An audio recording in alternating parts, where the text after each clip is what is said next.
Greetings. I'm Alice, a 32-year-old soon-to-be mom, eagerly anticipating the arrival of my baby. Today finds my husband and me on our way to his family's house, a cozy 30-minute drive from our apartment.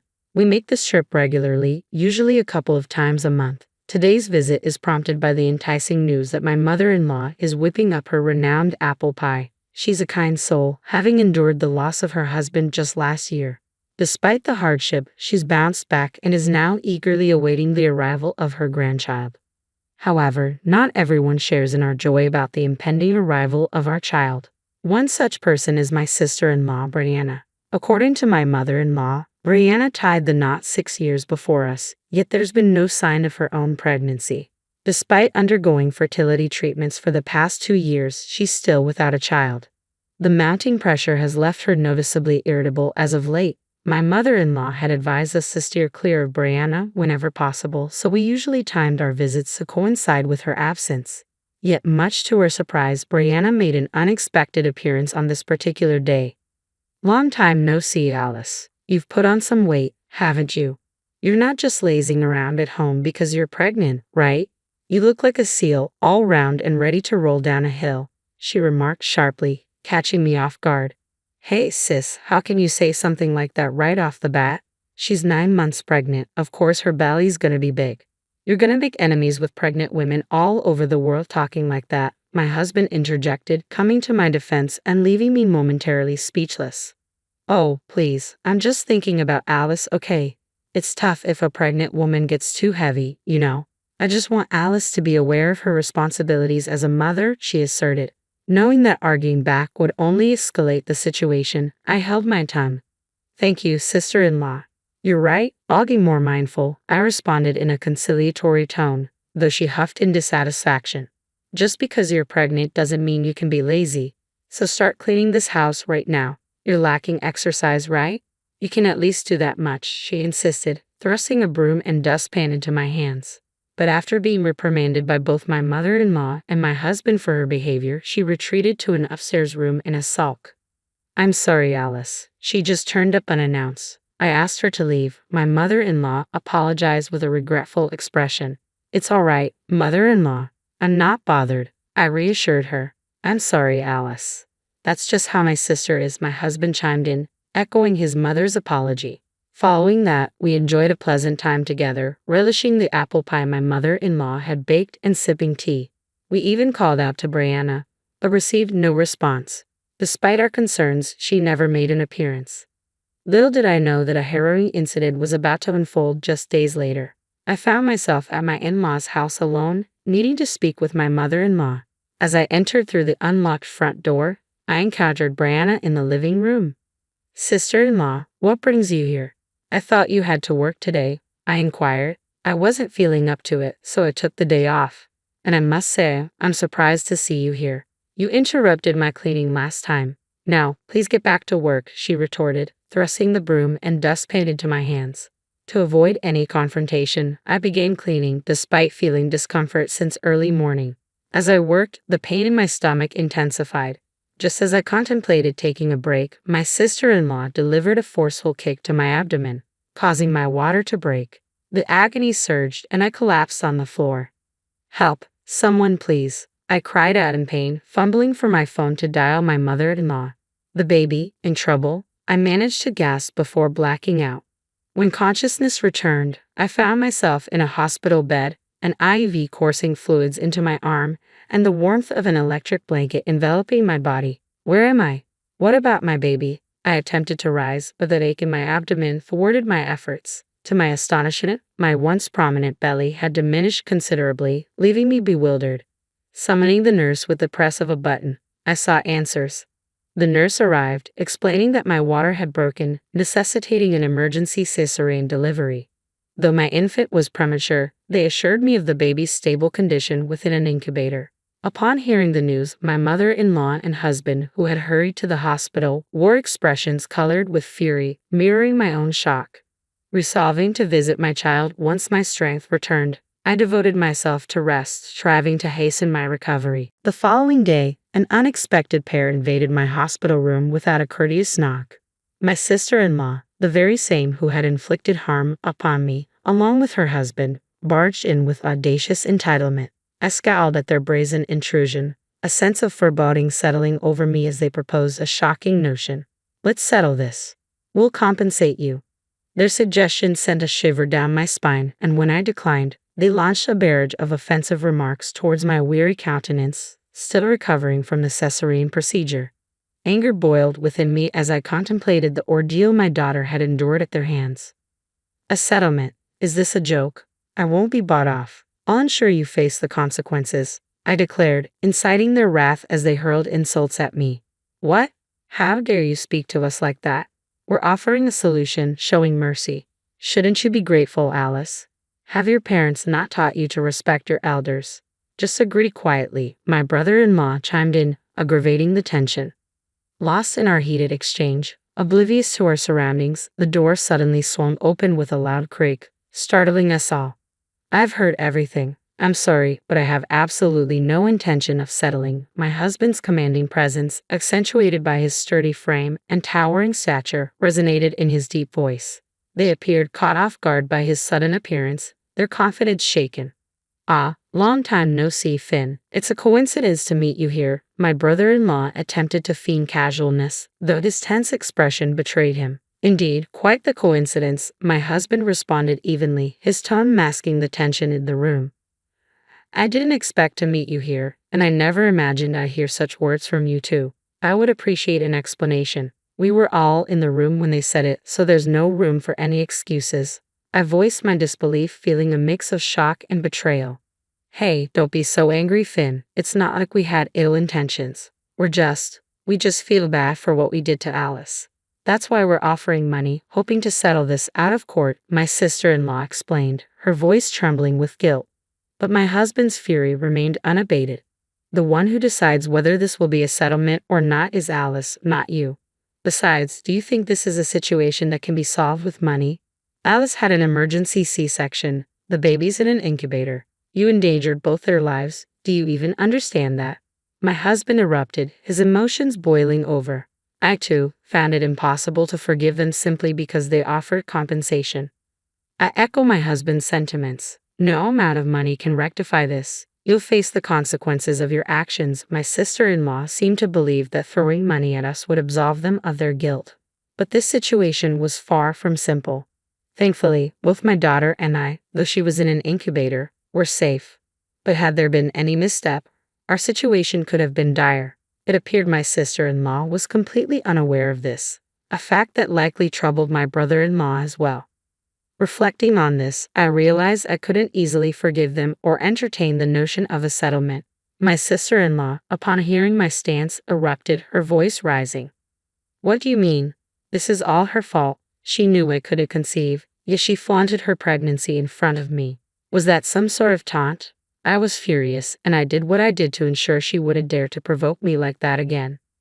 Now I understood why she had lashed out at me, but there was a perplexing detail that didn't add up. I hadn't crossed paths with her frequently during my pregnancy, and whenever we did meet, she promptly retreated to her room, avoiding any interaction. So how had she witnessed me rubbing my belly? That remained a mystery. Regardless, her actions couldn't be excused. Neither my husband nor I harbored any inclination to forgive her. I recognize that you may be facing difficulties, but that doesn't justify your actions towards Alice. Regardless of the circumstances, endangering lives is never justified. My husband reiterated the obvious, attempting to reason with them. However, they seemed disinterested, each avoiding eye contact and appearing eager to conclude the conversation swiftly. It was evident they sought a quick resolution. Seeing their lack of remorse, I felt my condition deteriorate. Are we done here? I have just undergone surgery and I'm feeling unwell. If you continue causing a disturbance in this room, I'll have to call the police. Arguing wasn't going to resolve anything, and conversing with them felt too draining in my current state of recovery. After my husband ushered them out, I let out a heavy sigh. We had ample evidence as my husband had recorded their conversation. My mother-in-law, too, was unable to contain her fury over her daughter's actions, which had endangered both my life and that of her grandchild. And so, we made the decision to press charges against my sister-in-law. We filed a complaint with the police. Following her arrest, negotiations commenced through legal channels. However, my sister-in-law adamantly maintained her innocence to her lawyer. I've done nothing wrong. This woman has been flaunting her pregnancy in front of me, causing me emotional distress while I struggle with infertility. She's not blameless, so she should consider settling. Initially willing to offer any sum of money, she later shifted her stance, asserting her innocence and suggesting we sweep the incident under the rug as a mutual fault. Though visibly intimidated upon encountering my husband in the hospital, she now dug in her heels, refusing to pay. Little did she know, our conversation in the hospital room had been recorded. When the evidence was presented, both their faces paled in realization. Even with such clear evidence, you still claim innocence. That won't fly, I remarked firmly, enduring their insults and refusing to entertain a settlement. In a fit of rage, my sister-in-law hurled the coffee from before her at us. Fortunately, it was cold, sparing us from burns. Their outrageous conduct and language in the office led to additional charges, compounding their troubles and necessitating higher compensation amounts. Attempting to soothe his irate wife, my brother-in-law exited the office with the assault charges against me and the current incident. The demanded compensation from my sister-in-law had escalated significantly. Upon informing my mother-in-law of the events, she expressed deep remorse, pledging, "I'm so sorry for my daughter's actions. You need not consider a settlement. I'll ensure she faces the consequences." Tears welled in her eyes as she apologized sincerely. I couldn't shake the feeling of dismay at witnessing a grown adult causing so much anguish to their own parents. My heart went out to my mother-in-law, bearing the brunt of her daughter's actions. Ultimately, my sister-in-law was ordered to pay a substantial compensation. Stunned by the sum, she bombarded me with calls, insisting we reduce it due to our shared culpability. I couldn't fathom how she could make such a plea after everything she had done. No matter how incessantly she called, our stance remained unwavering. No reduction, no settlement. Frankly, her calls became a nuisance, prompting me to request she cease. Her persistence led to me snapping at her, triggering her to lose her temper. Unbelievably, she stormed into my apartment, demanding my presence. "Hey, I know you're in there. Get out here now, coward," she shouted. As I lay on the sofa, still recovering from surgery, her relentless pounding on the door and the barrage of insults echoed through the apartment. "What in the world are you doing? Is everything all right? Your shouting is disturbing everyone. Please stop," I shouted back, though she persisted in her noisy tirade. Despite the late hour, there were elderly residents and families with young children in the building, and her disturbance was unwelcome. I couldn't help but wonder if she even considered the possibility of disturbing people who might be sleeping. With my husband still at work since my hospital discharge, I had been managing visits to my daughter while dealing with her unexpected arrival and the ensuing chaos. I was at my breaking point. "No matter how many times you come here, my stance won't change. Please refrain from visiting anymore," I implored, despite my weakened state. However, my sister-in-law remained fixated on a settlement, seemingly indifferent to my concerns. "I didn't intend for things to escalate like this, you know? Your actions pushed us to this point. It's audacious of you to conceive before me. Shouldn't you have been more thoughtful and waited until after us?" she retorted defensively. It appeared that she perceived pregnancy as some sort of contest. While I don't believe pregnancy should be seen as a competition or that conceiving first is more honorable, my sister-in-law, who struggled with infertility for years, seemed to view it through that lens. Though everyone holds different values, it's never justified to inflict harm on others. I understand your frustration about not being able to conceive, but that's no excuse for causing harm to others. I can't forgive you for putting my daughter in danger. You'll be held accountable for your actions, I asserted firmly. Above all, her actions had endangered my daughter, which was unforgivable. Just then, the distant sound of sirens pierced the air. "Well, if you're banging on someone's door and shouting at this hour, it's only natural that the police would be called," I remarked coolly. "What do you mean the police are here? Open the door. You have to hide me." Despite my sister-in-law's frantic pleas, I had no intention of shielding her. As the police arrived and began their inquiries, I provided my account of the situation. Just then, my husband returned home, and I quickly briefed him on the unfolding events. Recalling previous incidents, my husband decided to divulge the full truth to the authorities. Consequently, the police escorted my sister-in-law away in their vehicle. Later that evening, my brother-in-law contacted me to announce his decision to divorce my sister-in-law and implored me not to entangle him in the matter. A rather self-serving plea. Evidently, one of my husband's colleagues had overheard my brother-in-law's conversation at the hospital where I was hospitalized. Subsequently, workplace gossip circulated among female employees, leading to a tarnished reputation for my brother-in-law. Matters escalated, and the narrative eventually reached the attention of the HR department. Faced with the inevitable consequences, my brother-in-law opted for transparency, confessing to his misdeeds.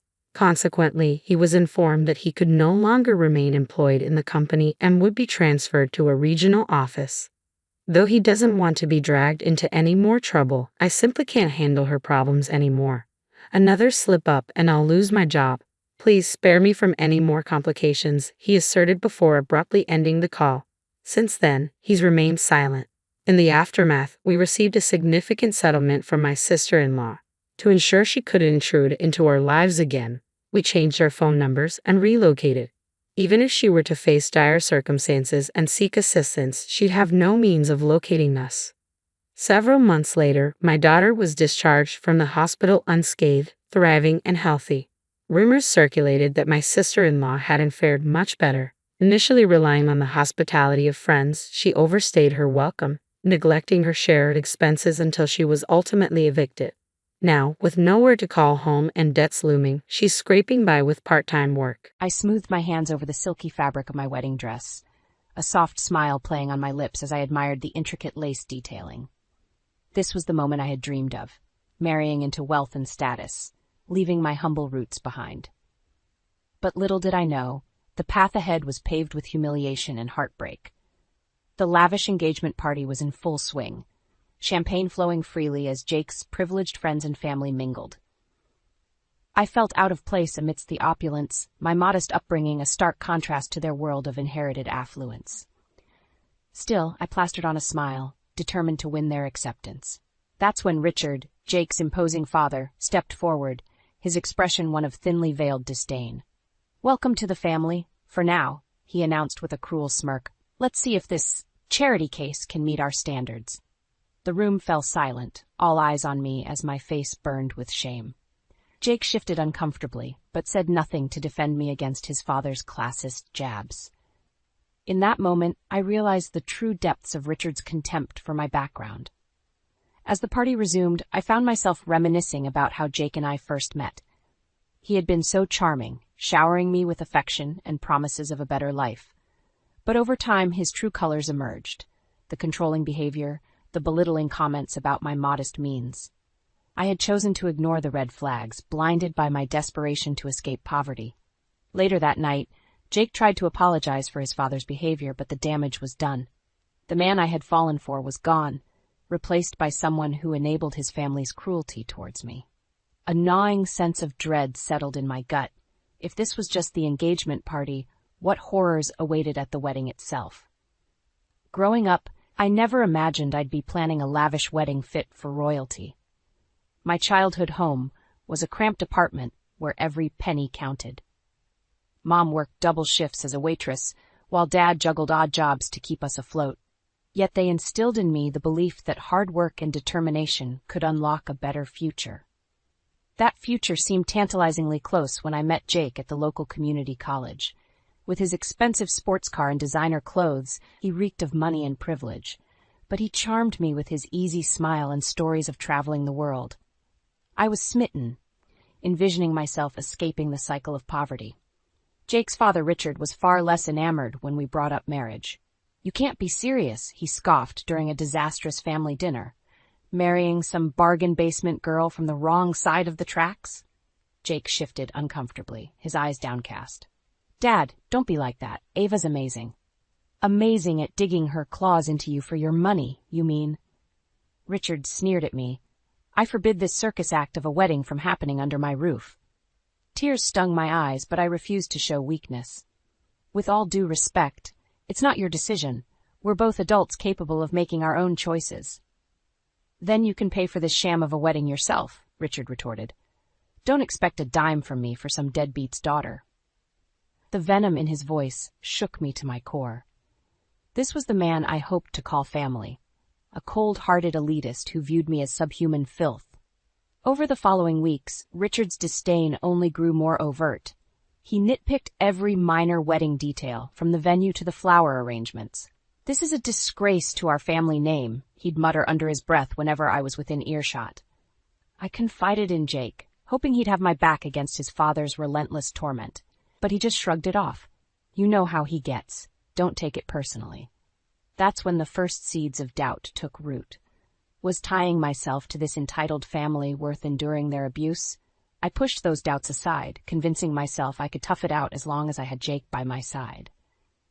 Little did I know, the worst was yet to come, a reckoning that would push me to the brink and set the stage for an unthinkable act of revenge. The days leading up to the wedding were a blur of last-minute preparations and mounting dread. Richard's contempt only seemed to intensify, his snide remarks cutting deeper each time. I found myself dreading our interactions, bracing for the next insult about my pedestrian tastes or lowbrow background. It all came to a head during the final dress fitting. As I admired the intricate beadwork on my gown, Richard barged into the boutique, his face thunderous. "You conniving little grifter," he spat, thrusting a crumpled document in my face. "Did you think you could keep this buried forever?" My heart pounded as I scanned the pages, a decades-old arrest record detailing a misdemeanor charge from my turbulent teenage years. An act of desperation to keep a roof over my family's head, but one that could shatter my dreams if exposed. "So this is the caliber of woman you're shackling yourself to?" Richard turned to Jake, who had trailed in behind him. "A criminal from the dregs of society?" Jake's expression was inscrutable. "Ava, what is all this about?" I opened my mouth, but no words came out. How could I explain the complexities of poverty and sacrifice to those who never had to struggle? Richard seized the opportunity, his voice dripping with venom. "Mark my words, this sordid affair ends now. Unless—" He leaned in close, his hot breath on my face. "You sign an airtight prenup, one that protects every last penny of my fortune when this inevitable dumpster fire inevitably implodes." Bile rose in my throat as the gravity of his words hit me. He was willing to publicly humiliate me, to trample on my fragile dreams, all to maintain his twisted sense of superiority. "And if I refuse," I managed to choke out, "then this lovely paper trail will be the first thing your precious husband sees on your wedding day." Richard's smile was chilling, along with copies for all our esteemed guests to admire. In that moment, something inside me snapped. The months of denigration, the constant belittling, the unbridled cruelty, it all came rushing forth in a tidal wave of rage. Before I could stop myself, my hand lashed out, slapping Richard squarely across his smug face. "You evil, miserable bastard!" Jake rushed forward, grabbing my arms as Richard cupped his stinging cheek, his eyes widening in shock. "You'll regret this, you insolent wench." As security ushered us out, I caught a glimpse of my distorted reflection in the boutique window. The woman staring back was a stranger, her face contorted in anguish, her body trembling with equal parts fury and despair. This was a turning point, I realized. I could either surrender to Richard's twisted demands or take a stand, no matter the cost. And as Jake led me away in stunned silence, I knew deep down that my path had been chosen. I stormed into Marcus's apartment, my chest heaving and tears streaking my cheeks. He took one look at my disheveled appearance and ushered me inside, his brow furrowed with concern. "Ava, what happened? You look like you've been through hell." The words tumbled out in a torrent as I recounted the horrific confrontation with Richard, his vile threats, his callous disregard for my dignity. By the time I finished, Marcus's hands were clenched into white-knuckled fists. "That pretentious prick has gone too far this time," he seethed. "First he treats you like garbage, and now he's trying to blackmail you into signing away your rights?" I nodded miserably, feeling the weight of Richard's ultimatum pressing down on me. "I don't know what to do, Marcus. If I refuse, he'll ruin everything. The wedding, my relationship with Jake." "Screw the wedding," Marcus exploded, startling me with the ferocity of his outburst. "And screw that entitled bastard and his snotty family." He paced back and forth, running an agitated hand through his hair. "You've bent over backwards trying to appease them, and look where it's gotten you. Disrespected and degraded at every turn." Grasping my shoulders, Marcus locked eyes with me, his gaze intense. "You're not some doormat for them to walk all over, Ava. It's time to show that pompous ass that we don't take shit from anyone, family, money, or not." A glimmer of determination flickered to life inside me, fanning the flames of the anger still simmering from my confrontation with Richard. Marcus was right. I had cowered for too long, desperately seeking their acceptance at the expense of my self-worth. "You're saying I should fight back?" I asked, my voice trembling yet resolute.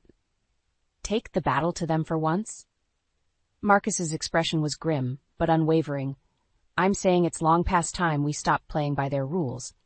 If Richard wants a war, we'll give him one he'll never forget." His next words sent an electrifying chill down my spine. "I'll dig up every last skeleton in that bastard's closet if that's what it takes to bring him down." In that moment, the path ahead crystallized with brutal clarity. There would be no more placating, no more hollow apologies or hollow compromises. The gloves were finally coming off. Consequences be damned. As I looked at my brother, my fiercest protector and closest confidant, I saw the future unfolding. We would band together, unified in our quest to dismantle the Hollister Empire from the inside out, and Richard would soon learn that hell hath no fury like a woman repeatedly denied her rightful place. The days ticked by in a blur as Marcus compiled his dossier on Richard Hollister, meticulously unearthing every sordid secret and unscrupulous dealing. The man's carefully curated facade was rapidly crumbling under the weight of cold, hard evidence. "This is just the tip of the iceberg," Marcus muttered grimly, shuffling through stacks of documents detailing shady business transactions, undisclosed offshore accounts, and more. "The old bastard's got more skeletons in his closet than a haunted house." I pored over the damning paper trail with a mixture of grim satisfaction and simmering rage. So this was the great Richard Hollister. Upstanding pillar of society by day, duplicitous con man by night. The revelation failed to surprise me. Wealthy elites always played by their own set of rules. As the wedding day loomed, I found myself wavering between icy resolve and overwhelming dread. Part of me longed to call the whole thing off, to wash my hands of the Hollister name forever. But the other part, the part that had seethed in silent humiliation for far too long, burned with the white-hot need to make Richard pay. Marcus must have sensed my turmoil. "Having second thoughts?" he asked one evening as we pored over the final pieces of our meticulously constructed case against Richard. I worried my lower lip, considering my response carefully. I'm not sure I can go through with it. Hurting Jake, becoming the kind of vengeful person I despise." "Hurting Jake?" Marcus arched an incredulous eyebrow. "After everything his father has put you through, he's lucky you haven't pressed charges for emotional distress and defamation of character." His words rang brutally true. For too long, I had internalized the toxic notion that I was the wrongdoer, that I somehow deserved the onslaught of cruelty for daring to rise above my station. But no more. "You're right," I said, my voice hardening with resolve. "I didn't ask for any of this. Richard brought this on himself with his arrogance and bigotry." A grim smile played across Marcus's lips. "Then let's make sure the Hollisters reap what they've sown, once and for all." The morning of the wedding arrived in a swirl of nervous energy and giddy anticipation. As I slipped into my gown, Marcus gave me one last conspiratorial nod. "It's showtime," he murmured. "You ready to burn that son of a bitch's kingdom to the ground?" I met his gaze steadily, feeling an uncharacteristic surge of power course through my veins. "More than ready," I replied, steeling myself for the biggest performance of my life. "Richard's about to learn that payback is a bitch." The lavish reception hall glistened with opulence, crystal chandeliers casting a warm glow over the impeccably dressed guests.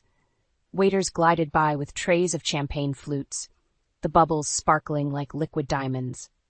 It was a scene straight out of the lifestyles of the rich and famous, a far cry from my own humble roots. As I stood beside Jake at the altar, resplendent in my pristine white gown, I couldn't help but marvel at the extravagance surrounding us. This was the life I had coveted for so long, wealth, status, and all the trappings of the upper crust. Yet that fairy tale illusion was rapidly crumbling before my eyes. Richard caught my gaze from the front row, his expression one of poorly veiled disdain. He had begrudgingly signed off on the wedding after I agreed to his draconian prenup, but his contempt still radiated like a noxious cloud. I felt Jake tense beside me, no doubt sensing the palpable tension in the air. The ceremony droned on, the officiant's words fading into a dull murmur as my focus zeroed in on Marcus. He gave me the slightest of nods, his eyes glinting with steely determination. Our moment of reckoning was nigh. As Jake and I exchanged rings, the grand double doors at the back of the hall burst open with a resonant bang. All heads swiveled as Marcus strode down the aisle, brandishing a thick manila envelope overhead. "Sorry for the rude interruption, folks," he announced, his voice ringing with cold clarity. "But before this farce continues, I believe the guests deserve to know exactly who they're celebrating." Gasps and murmurs rippled through the crowd as Marcus tore open the envelope, extracting the first of many damning documents. For years, Richard Hollister has portrayed himself as a pillar of moral fortitude and philanthropic generosity. Marcus's gaze locked onto the stunned patriarch. But I've uncovered a paper trail that proves his empire was built on lies, corruption, and moral bankruptcy. One by one, Marcus unveiled the sordid findings: records of insider trading, embezzlement, illicit affairs with subordinates, and more. The crowd's shock escalated into a crescendo of outrage as the enormity of the revelations sank in. Richard was on his feet now, face mottled in apoplectic rage. "You insolent worms! How dare you propagate these slanderous lies against me?" But the evidence was irrefutable, laid bare for all to see. His carefully cultivated facade was crumbling, the veil of propriety torn asunder to expose the repugnant truth lurking beneath. Jake turned to me, his expression a mask of stunned betrayal. "Ava, what have you done?" Before I could respond, a commotion erupted near the entrance as two burly security guards flanked a wild-eyed Richard. "Get your hands off me, you imbeciles," he sputtered, struggling against their iron grip. "This is an outrage, a travesty." As they hauled him away, his veneer of composure shattered completely. "You'll all pay for this humiliation, every last one of you, treacherous snakes." His words dissolved into incoherent sputtering as the guards dragged him out, his legacy disintegrating into ashes around him. The once mighty Richard Hollister, unceremoniously dethroned by the very woman he had derided as beneath his contempt. A deafening silence descended over the hall as the gravity of the moment sank in.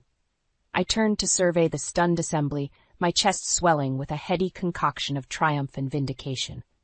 The debt had finally been paid in full. The aftermath of Richard's spectacular downfall was a whirlwind of chaos and recrimination. As the shocked guests dispersed, the once opulent reception hall took on the air of a dilapidated ruin, the shattered remnants of grandeur strewn about like tragic vestiges of a fallen empire. Jake rounded on me, his expression a mask of barely contained fury. "How could you do this, Ava? Destroy everything we've built together with your twisted need for vengeance?" I opened my mouth to respond, but he barreled on, his words lashing out like a whip. "My father was right about you all along. You're nothing but a scheming opportunist out for our money and status." The accusation stung, but I refused to back down. "Your father brought this on himself with his reprehensible behavior. I'm done being treated like a second-class citizen, Jake. If you can't see that, then we have nothing left to say to each other." His nostrils flared, jaw clenched in impotent rage. For a fleeting moment, I saw a glimmer of the man I'd fallen for, the charming, good-natured soul who had swept me off my feet. But it was quickly extinguished, smothered by the twisted ideology of superiority he'd inherited from his disgraced patriarch. "Then I guess this is goodbye," he spat, ripping off his tuxedo jacket and flinging it to the ground in disgust. "I hope you and your low-life brother enjoy gloating over your hollow victory. You've just flushed your last chance at a better life down the drain." With that parting salvo, he stormed off, leaving me standing amidst the wreckage of what was supposed to be the happiest day of my life. A hollow ache blossomed in my chest as the finality of our shattered relationship sank in. Marcus materialized at my side, his expression a mixture of grim satisfaction and concern. "You okay, sis? That was one hell of a bombshell to drop." I let out a shuddering breath, willing my turbulent emotions into submission. "I'll be fine. Just getting some much-needed closure, I suppose." His arm draped around my shoulders, offering a reassuring squeeze. For what it's worth, I'm proud of you for standing your ground. The Hollisters had this karmic reckoning coming for a long time. I nodded, my gaze drifting to the ornate doubled doors where Jake had stormed out mere moments ago. A part of me still clung to the naive hope that he would see reason, that the man I loved was still in there somewhere beneath the toxic conditioning. But his vehement rejection, coupled with the searing finality of his parting words, told a different story. This was the point of no return. By dismantling the Hollister empire, I had irrevocably severed all ties to that world of privilege and status I had so desperately coveted. The dream was officially over, replaced by... what? A future that was as terrifyingly uncertain as it was exhilaratingly wide open. As Marcus and I made our way out of the decimated reception hall, I couldn't help but feel a strange sense of lightness amidst the emotional turbulence. The shackles of oppression, the constant need to contort myself into someone more palatable to the elite, had finally been shattered. For the first time in my life, I was beholden to no one but myself. And that realization was more intoxicating than any amount of wealth or prestige the Hollister name could offer. 6 months had passed since the cataclysmic unraveling of the Hollister dynasty, and my life had taken an unexpected but oddly fulfilling detour. Gone were the days of desperately chasing acceptance from the elite, of contorting myself into someone I wasn't just for a taste of their rarefied air. Instead, I had channeled my newfound freedom into pursuing my own entrepreneurial ambitions. With a small loan from Marcus and an ironclad determination to blaze my own trail, I had opened a quaint little cafe in the heart of the city.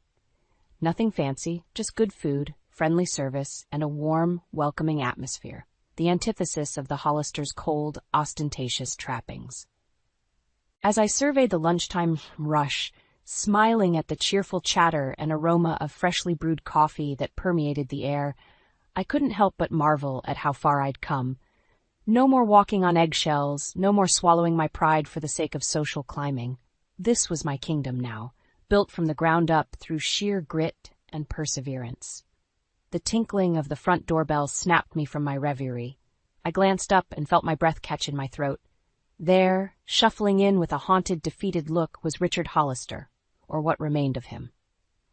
His once impeccable suit hung loosely on his withered frame, his eyes sunken and rimmed with fatigue.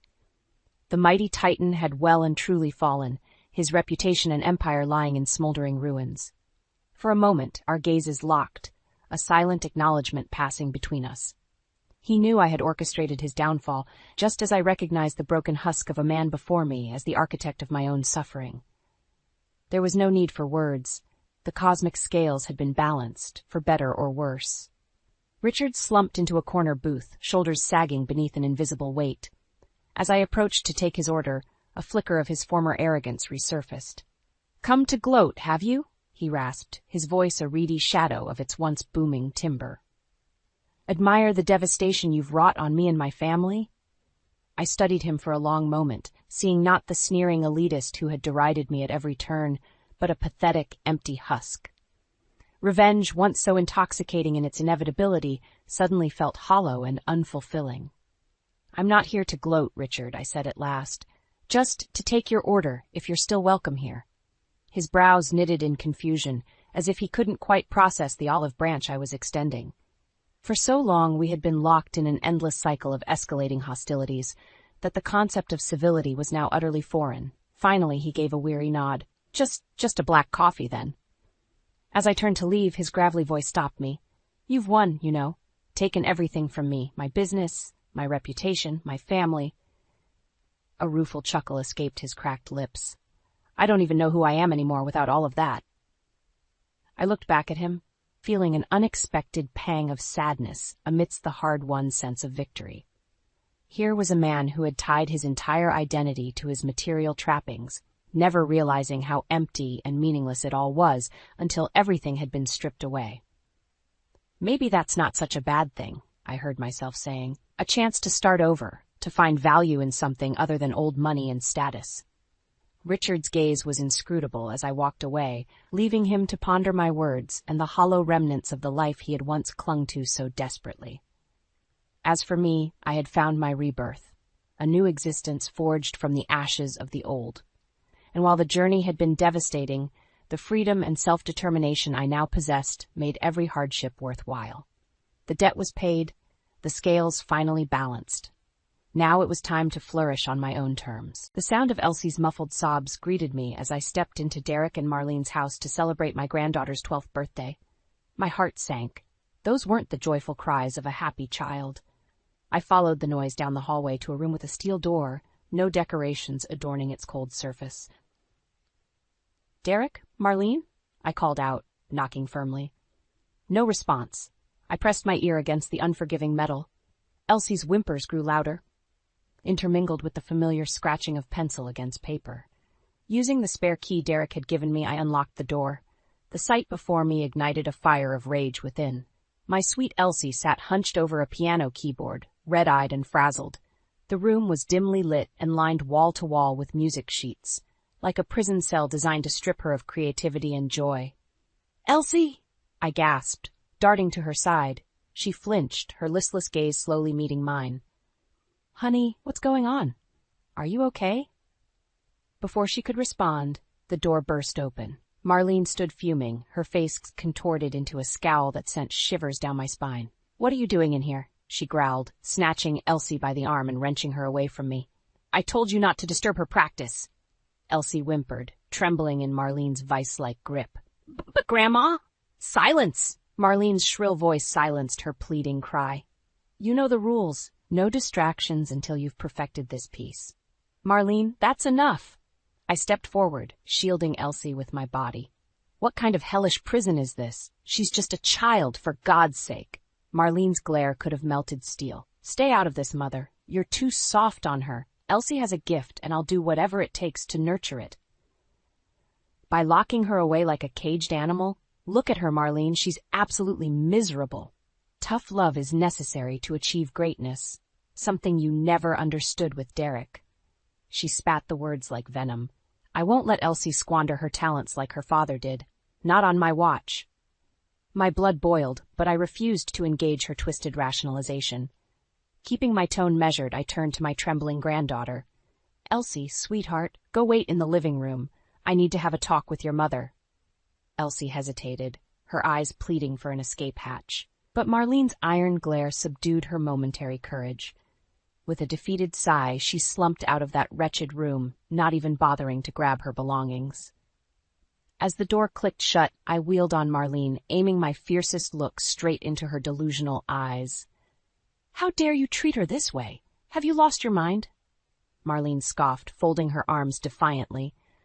"I'm giving her the training, the discipline that she needs to become a world-class pianist, something you could never comprehend." "And at what cost?" I demanded, fighting to keep my voice steady. "Her childhood? Her happiness?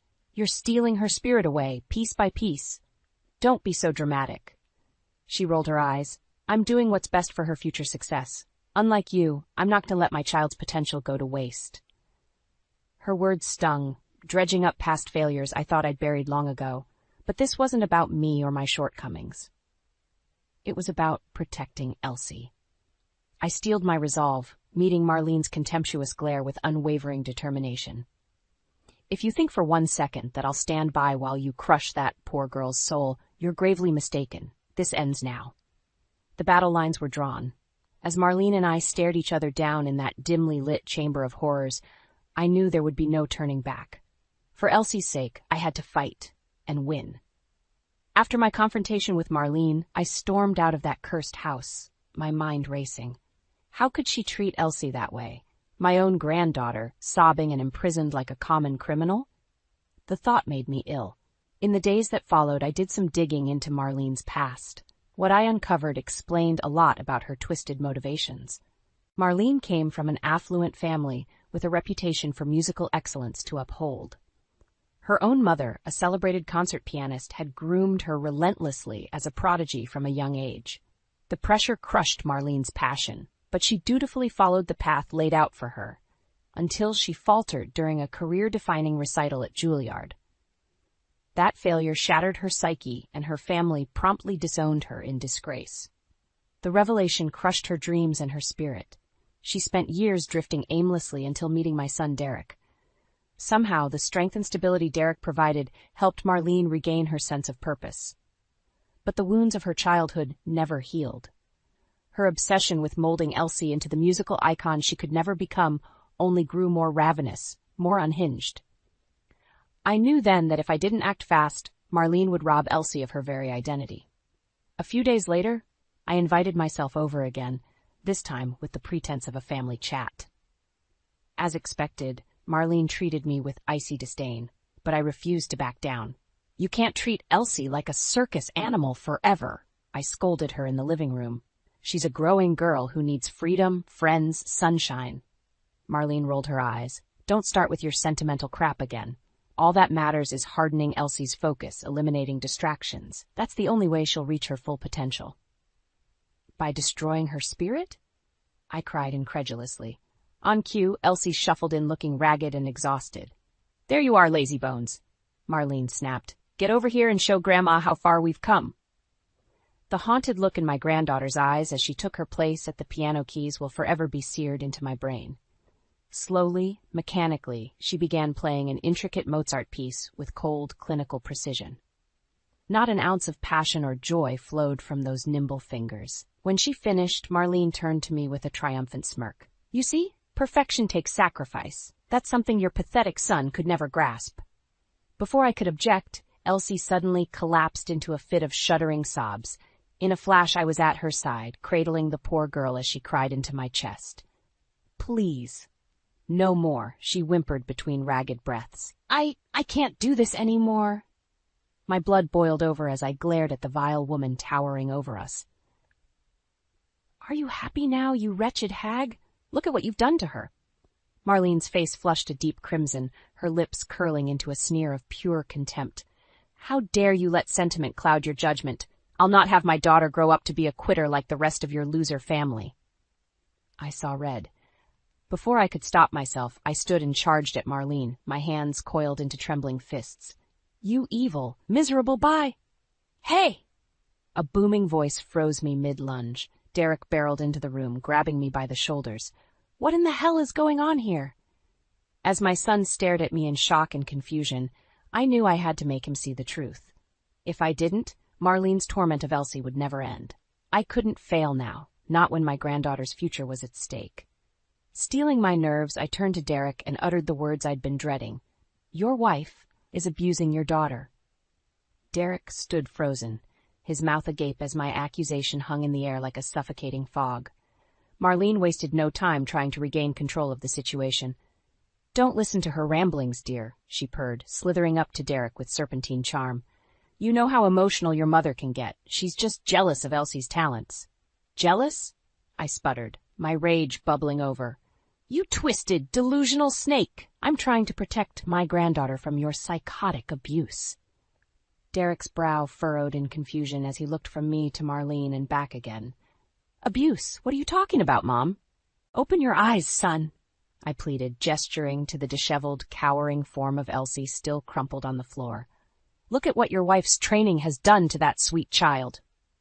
A glimmer of clarity crept across Derek's face as he absorbed the heart-wrenching scene before him. But Marlene swiftly snuffed it out with a theatrical display of motherly affection. Sweeping over to Elsie, she scooped the quivering girl into a tight embrace. There, Pumpkin, don't listen to Grandma's scary stories. Mommy just wants what's best for her little star." Derek's jaw clenched as he warred with the conflicting realities vying for his trust. In that moment, I realized the true insidiousness of Marlene's manipulations. I had to break through at all costs. "That's enough of your lies," I bellowed, startling them both. Reaching into my pocket, I revealed the sleek phone I had purposely left recording audio during our confrontation. "You hear that, Derek?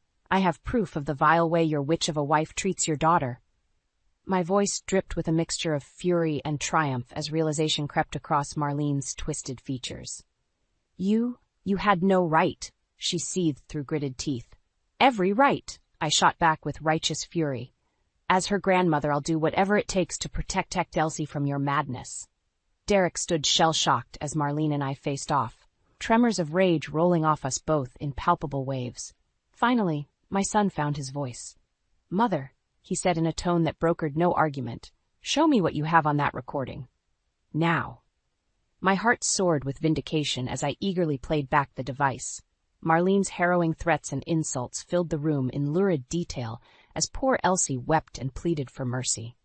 Derek's face drained of color as the truth burrowed into his consciousness. When the clips ended, a heavy silence blanketed us all. Nobody dared break it. Finally, after what felt like an eternity, Derek moved toward Marlene with grim determination. "Get out," he said in a low, dangerous rumble. Marlene blinked, her mouth forming a shocked O. "What?" "You heard me," Derek growled through gritted teeth. "I want you out of this house. Tonight. I'll make arrangements for Elsie and send for your things later." But Derek," Marlene sputtered, her mask of regal confidence melting away as panic set in. "You can't be serious. It's all a misunderstanding." Derek's face twisted into an expression of pure disgust and loathing. "Save it. I'm done being blinded by your manipulations. What kind of mother terrorizes their own child like that?" His words lanced deep, a killing blow to Marlene's delusional charade. She opened her mouth as if to protest further, but seemed to think better of it. With a final, hateful glare in my direction, she stormed out of the room. Elsie watched her mother's retreat with a strange, hollow look, as if awakening from a long, tumultuous dream. Derek pulled her close, cradling his daughter's fragile form while I looked on with bittersweet relief. The worst was over, or so I thought at the time, but the battle to secure Elsie's freedom had only just begun. In the days following Marlene's explosive exit, an uneasy calm settled over Derek's household. Elsie roamed the home in a daze, as if emerging from a years-long trance. Simple pleasures like playing outside or watching cartoons seemed novel concepts to her. Derek tried valiantly to make up for lost time, but his demanding job often pulled him away, leaving me to pick up the pieces and guide my wounded granddaughter back to normalcy. It wasn't easy. Years of Marlene's toxic manipulations had taken their toll, but I was determined to help Elsie rediscover the joy and freedom she deserved. Our neighbor Simon Hayes proved an unexpected ally in that mission. A kindly divorced man who lived 2 doors down, Simon had quietly observed the troubling patterns at Derek's home for years. "I had my suspicions something wasn't right over there," he told me one morning as we sipped coffee on his patio. "But every time I tried getting close to Elsie, that psycho wife of Derek's would chase me off like a mangy dog." I shuddered, remembering Marlene's fierce territorial instincts when it came to protecting Elsie from outside influences. "Well, she's out of the picture now. For good, I hope." Simon's expression turned grave. "You know it won't be that easy, right? Women like that don't just slink away quietly." His ominous words sent a chill down my spine. Before I could respond, Elsie bounded over, her face alight for the first time in ages. "Grandma, Mr. Simon, can I go explore the creek today?" She bounced on her toes with pent-up energy, reminding me so vividly of her joy-filled younger self. "Of course, sweetie," I beamed, pulling her into a bear hug. "Just be back before dinner, okay?" She grinned and scampered off, grabbing a sketch pad and colored pencils on her way out. A familiar pang tugged at my heart as I watched her go. How many other childhood memories had that evil woman stolen from my grandbaby? "You got lucky, you know." Simon's gruff voice pulled me from my brooding. Having proof of what that psycho was doing, I nodded soberly. "Believe me, I know, which is why I'll stay vigilant until we've secured Elsie's future for good." The burly man frowned, seeming to wrestle with something on his mind. Finally, he spoke up in a low, conspiratorial tone. "There's more. Things I've documented over the years. Videos, audio recordings, stuff that could really nail that witch to the wall in court if need be." I gaped at him in astonishment. "Videos? Of Marlene? How?" Simon's expression turned grim. "Let's just say I invested in some high-tech security cameras a while back, the kind that can see and hear for blocks." He let that ominous fact linger for a beat before continuing. "Look, I got the footage backed up somewhere safe. Could help make sure that snake never slithers near Elsie again." My head spun as I processed his bombshell admission. Part of me felt guilty about the prospect of weaponizing a neighbor's surveillance data against Marlene. But after the hell she'd put my family through, I quickly shoved those qualms aside. "Thank you, Simon," I replied with grave sincerity. "I vow to use any ammunition at my disposal to protect Elsie going forward." The man grunted and gave a resolute nod. "You just say the word and I'll..." Elsie! Derek's panicked bellow cut our hushed conference short. He came tearing around the hedges toward us, eyes wild and chest heaving. Marlene, she showed up out of nowhere, he sputtered, struggling to catch his breath. Grabbed Elsie and is trying to take her somewhere. What? I shot to my feet, blood draining from my face. Oh God, no. Simon was already in motion, bolting for his back door. Stay here. I'll get the van. As Derek collapsed in a heap on the patio, I felt the winds of battle whipping up once again. Marlene was far from finished, and so was my fight to save Elsie's future. By the time Simon screeched his van into Derek's driveway, I had already sprung into frantic motion.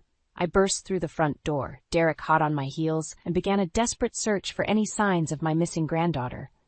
Elsie? I called out in a strained, quavering voice. Elsie, where are you? No response except the faint rustle of leaves fluttering outside an open window. Fear gripped me in icy talons as visions of Marlene's twisted revenge played out in lurid detail in my mind's eye. She came out of nowhere. Derek kept repeating in a daze, his face drained of color. Just appeared like a ghost and grabbed Elsie before I could react. Simon brushed past us both, his jaw set in grim determination. I'm calling the cops. She couldn't have gotten far with a kid in tow. But I knew better than to underestimate the lengths Marlene would go to hold on to her warped ambitions. My heart thundered to a staccato beat of pure rage and dread as I tore through the house, hunting any clue to where that psychotic woman had fled with my Elsie. Finally, a tiny voice reached my ears from the direction of the living room. A voice so pitiful and broken that it froze the blood in my veins. Grandma. I wheeled around, following the sound to a closet door left ajar. Summoning every ounce of my courage, I pulled it open to find a horrific sight. Elsie, crumpled in a trembling heap, one hand bound with rope to the metal rack above, her eyes brimmed with a haunted mixture of terror and pleading as her lips formed the words again. Grandma, help! Elsie! I cried out, quickly untying the knot and scooping her frail body into my arms. Oh, honey, what did that monster do to you? Mother? She whimpered, clinging to me with desperation. She said he couldn't leave until I was perfect. My heart sank in revulsion as fitful glimpses of what Marlene had put this poor child through flashed across my mind's eye. Clutching Elsie tighter, I spun to see Derek and Simon staring at us with twin masks of horror. We have to get out of here. I clutched Elsie fiercely to my chest. Simon, we need to hide somewhere until the authorities get that woman. My neighbor gave a curt nod and reached for his cell phone, but before he could punch in the first digit, a malevolent voice sliced through the tension like a razor. Oh, I don't think so, Mother. Marlene emerged from the shadows in the hallway behind us, her feral gaze boring into mine with psychotic intensity. In her hand she gripped a wicked-looking blade, its serrated edge glinting with sick menace. One more step, she seethed in a guttural rasp. And I swear on all that's holy, you'll never see your precious granddaughter alive again. Ice water flooded my veins as I froze to the spot, Elsie whimpering into my shoulder like a frightened mouse.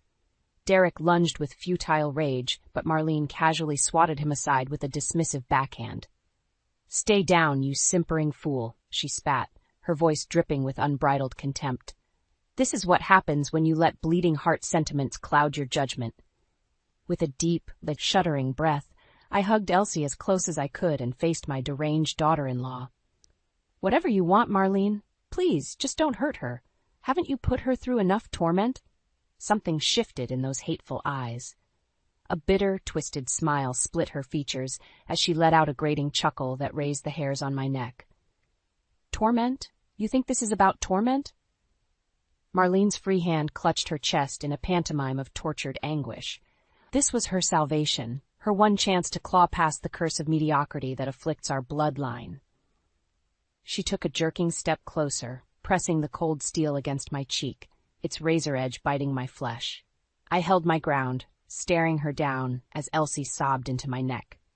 I gave her the gift you were never strong enough to give Derek, Marlene hissed through gritted teeth.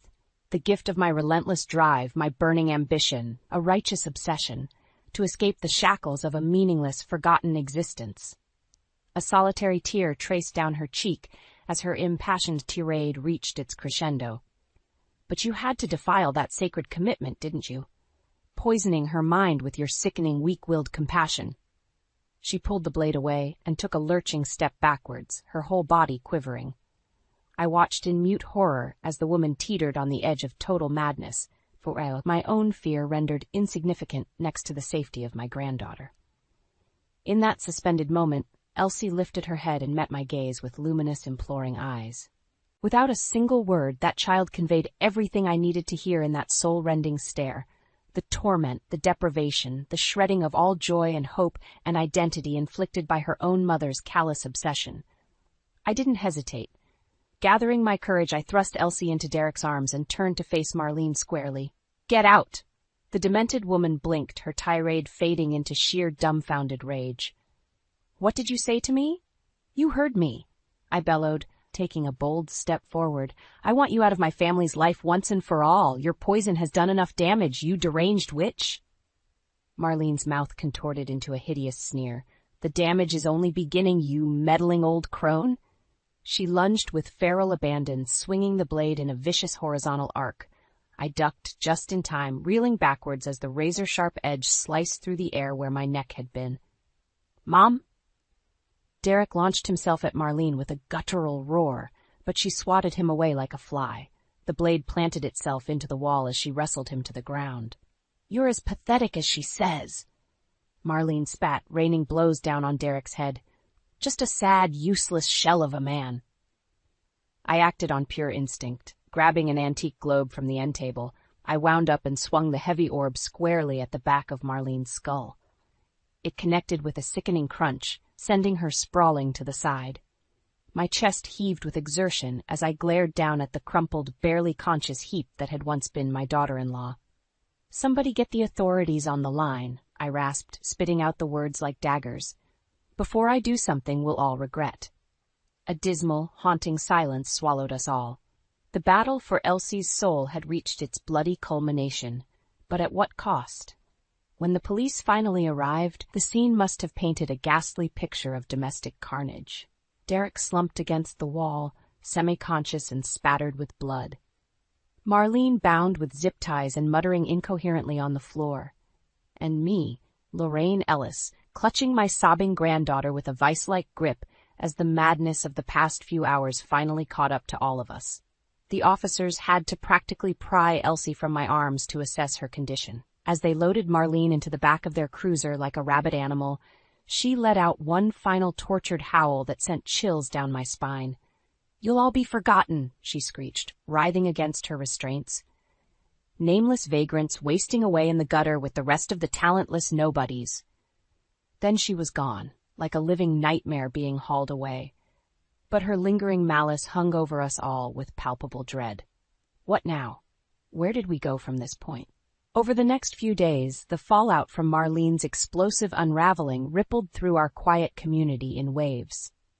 Derek resolved to take an extended leave of absence from work to be with Elsie and enter family therapy to process the trauma.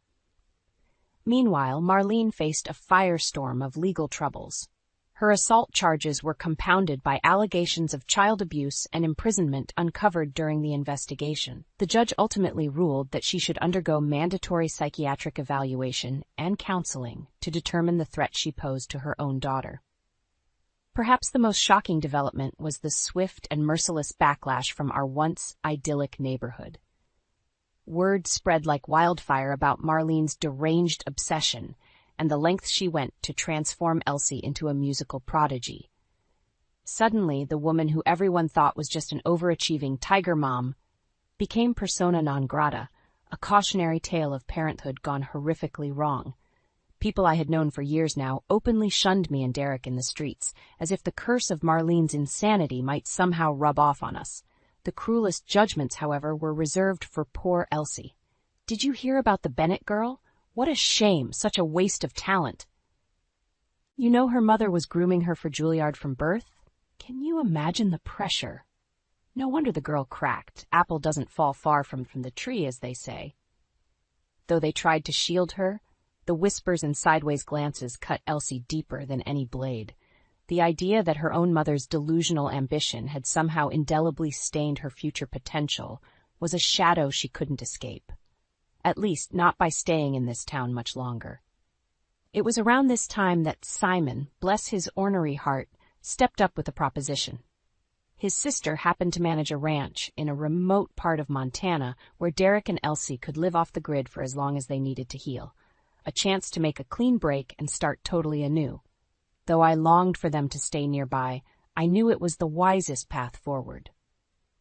So with a heavy heart, I began making preparations to send my loved ones off to greener pastures, far from the toxic legacy Marlene had bequeathed to us all. As I stood in the driveway hugging Elsie goodbye, I fought back hot tears. This wasn't a McKenna family tradition I ever wanted to repeat, watching the next generation flee their trauma to find hope elsewhere. But if that's what it took to free my granddaughter from the shackles of her mother's madness, then so be it. No sacrifice was too great to redeem Elsie's shattered spirit. "I love you, sweetheart," I whispered, cradling her face in my hands. Her vacant eyes glistened with a lifetime's worth of hurt and confusion. "No matter where life takes you, I'll always be here when you need me." She nodded wordlessly, shuffling toward the waiting truck. As the engine sputtered to life and they pulled away, I felt a profound sense of resolution wash over me. By sheer grit and the grace of heaven itself, I had kept my vow. Marlene's toxic reign of terror had ended. All that remained was to help Elsie rediscover the joy that had been so cruelly robbed from her childhood. With Derek and Elsie securely on their way to a fresh start in Montana, I steeled myself for the battles still to come. Though Marlene was behind bars awaiting her fate, I knew a vile woman like her wouldn't go down without an explosive fight. My prediction proved correct when Marlene's preliminary hearing kicked off a firestorm of sensationalist media coverage. Overnight, our sleepy suburb found itself thrust into the national spotlight as armchair pundits and sanctimommies engaged in a fervent public debate. This tiger mom obviously took her parenting approach too far. Are we really going to start jailing mothers for being too demanding of their children's potential? If she genuinely believed she was doing what was best for her kid, where do we draw the line between strict and psychotic? The furor reached stratospheric heights when excerpts from Marlene's psych evaluation leaked, revealing the true pathological depths of her delusions. Her obsession with transforming Elsie into a musical superstar was rooted in unresolved trauma from her own childhood. Marlene had been bred from birth as the heir to her mother's musical legacy, just another link in the chain to perpetuate a dynastic myth of artistic supremacy. But when she failed to live up to those impossible expectations, her family swiftly discarded her like so much disposable trash. For years she drifted rudderless, grasping for any sense of purpose or belonging. Then Elsie was born, and Marlene saw her chance to resurrect the crushed dreams of her own youth, to finally seize the validation and reverence that had been mercilessly denied to her. Having a child unlocked the floodgates to all her repressed psychoses. But it also amplified the warped principles seared into her psyche from an early age, namely, that perfection and greatness transcend any moral considerations of personal well-being. To Marlene, sacrificing her own child's independence and identity on the altar of achievement wasn't just acceptable, it was a sacred obligation that no casual parent could ever truly grasp. As her disturbing manifesto played out on every news channel and social media feed, the collective outrage only swelled in intensity. Suddenly, Marlene wasn't just emblematic of overbearing parental zeal run amok. She was the very embodiment of sadistic narcissism taken to its ugly extreme. No one exemplified that backlash more than Marlene's own family, the very architects of her childhood torment. In a bombshell interview, her estranged father stepped forward to denounce his daughter's unforgivable atrocities. His words were as chilling as they were damning. "We gave Marlene every opportunity for greatness. Tutors, training camps, the finest facilities, anything to cultivate the talent she proved deficient in harnessing. When she failed us despite those privileges, we were forced to cut her loose in disgrace. How she's chosen to inflict that same misery upon an innocent child only proves she learned nothing from the mistakes of her coddled upbringing." In a dark twist of symmetry, Marlene now found herself utterly disowned by the vicious legacy she had so desperately craved. Her ambitions atomized in the face of a jury's unsparing judgment. Guilty. Guilty on charges of child abuse, false imprisonment, and criminal endangerment. The prosecutor's summation cast Marlene as a raving Medea, willing to commit unspeakable atrocities to satisfy her delusional hunger for vicarious glory. As the guilty verdict was read, I couldn't help but feel a pang of pity for the broken, hollowed-out soul shuddering before the bench. In that moment, Marlene Bennett ceased being a monster and simply became pathetic, a sad mirror of how far wounded pride and self-deception can twist the human spirit. The judge showed no such leniency. After scathing federal prosecutors demanded the maximum sentence, Marlene was remanded to a secure psychiatric facility for the next 10 to 20 years, pending mandatory therapy and observation to determine if she still posed a threat to herself and others once her debt to society was paid. It was a fate worse than any conventional prison could inflict. Marlene would be chemically neutered, cauterized of any agency to stoke her warped aspirations of glory, left to rot in an anonymous limbo, drained of the delirious fuel that allowed her grandiose sense of purpose to metastasize in the first place. Yet as the disgraced woman was led away in shackles, her final act shocked even me. Straining against the grip of her escorting officers, Marlene locked her wild eyes onto mine from across the courtroom gallery. "This isn't over, you smug old harpy," she shrieked with unhinged fury. "Your family will be forgotten in mediocrity and failure just like mine. Mark my words." The outburst earned her a sharp blow to the gut that doubled her over. But even then, her hateful glare remained locked onto me with unsettling intensity, as if issuing an unspoken curse that no prison could ever contain. I had won this battle, saved Elsie from her mother's noxious grip. But at what cost? Though Marlene was in custody, the scars of her abuse would take years to heal, perhaps even spanning generations. With a weary sigh and a heavy heart, I left the carnage of the courtroom behind and set my sights forward. My family's road to recovery was just beginning, after all. The following months passed by in a disorienting whirlwind. With Marlene locked away and Derek dedicated to rebuilding his life with Elsie out west, I was left to pick up the scattered pieces of our shattered existence back home. It wasn't easy.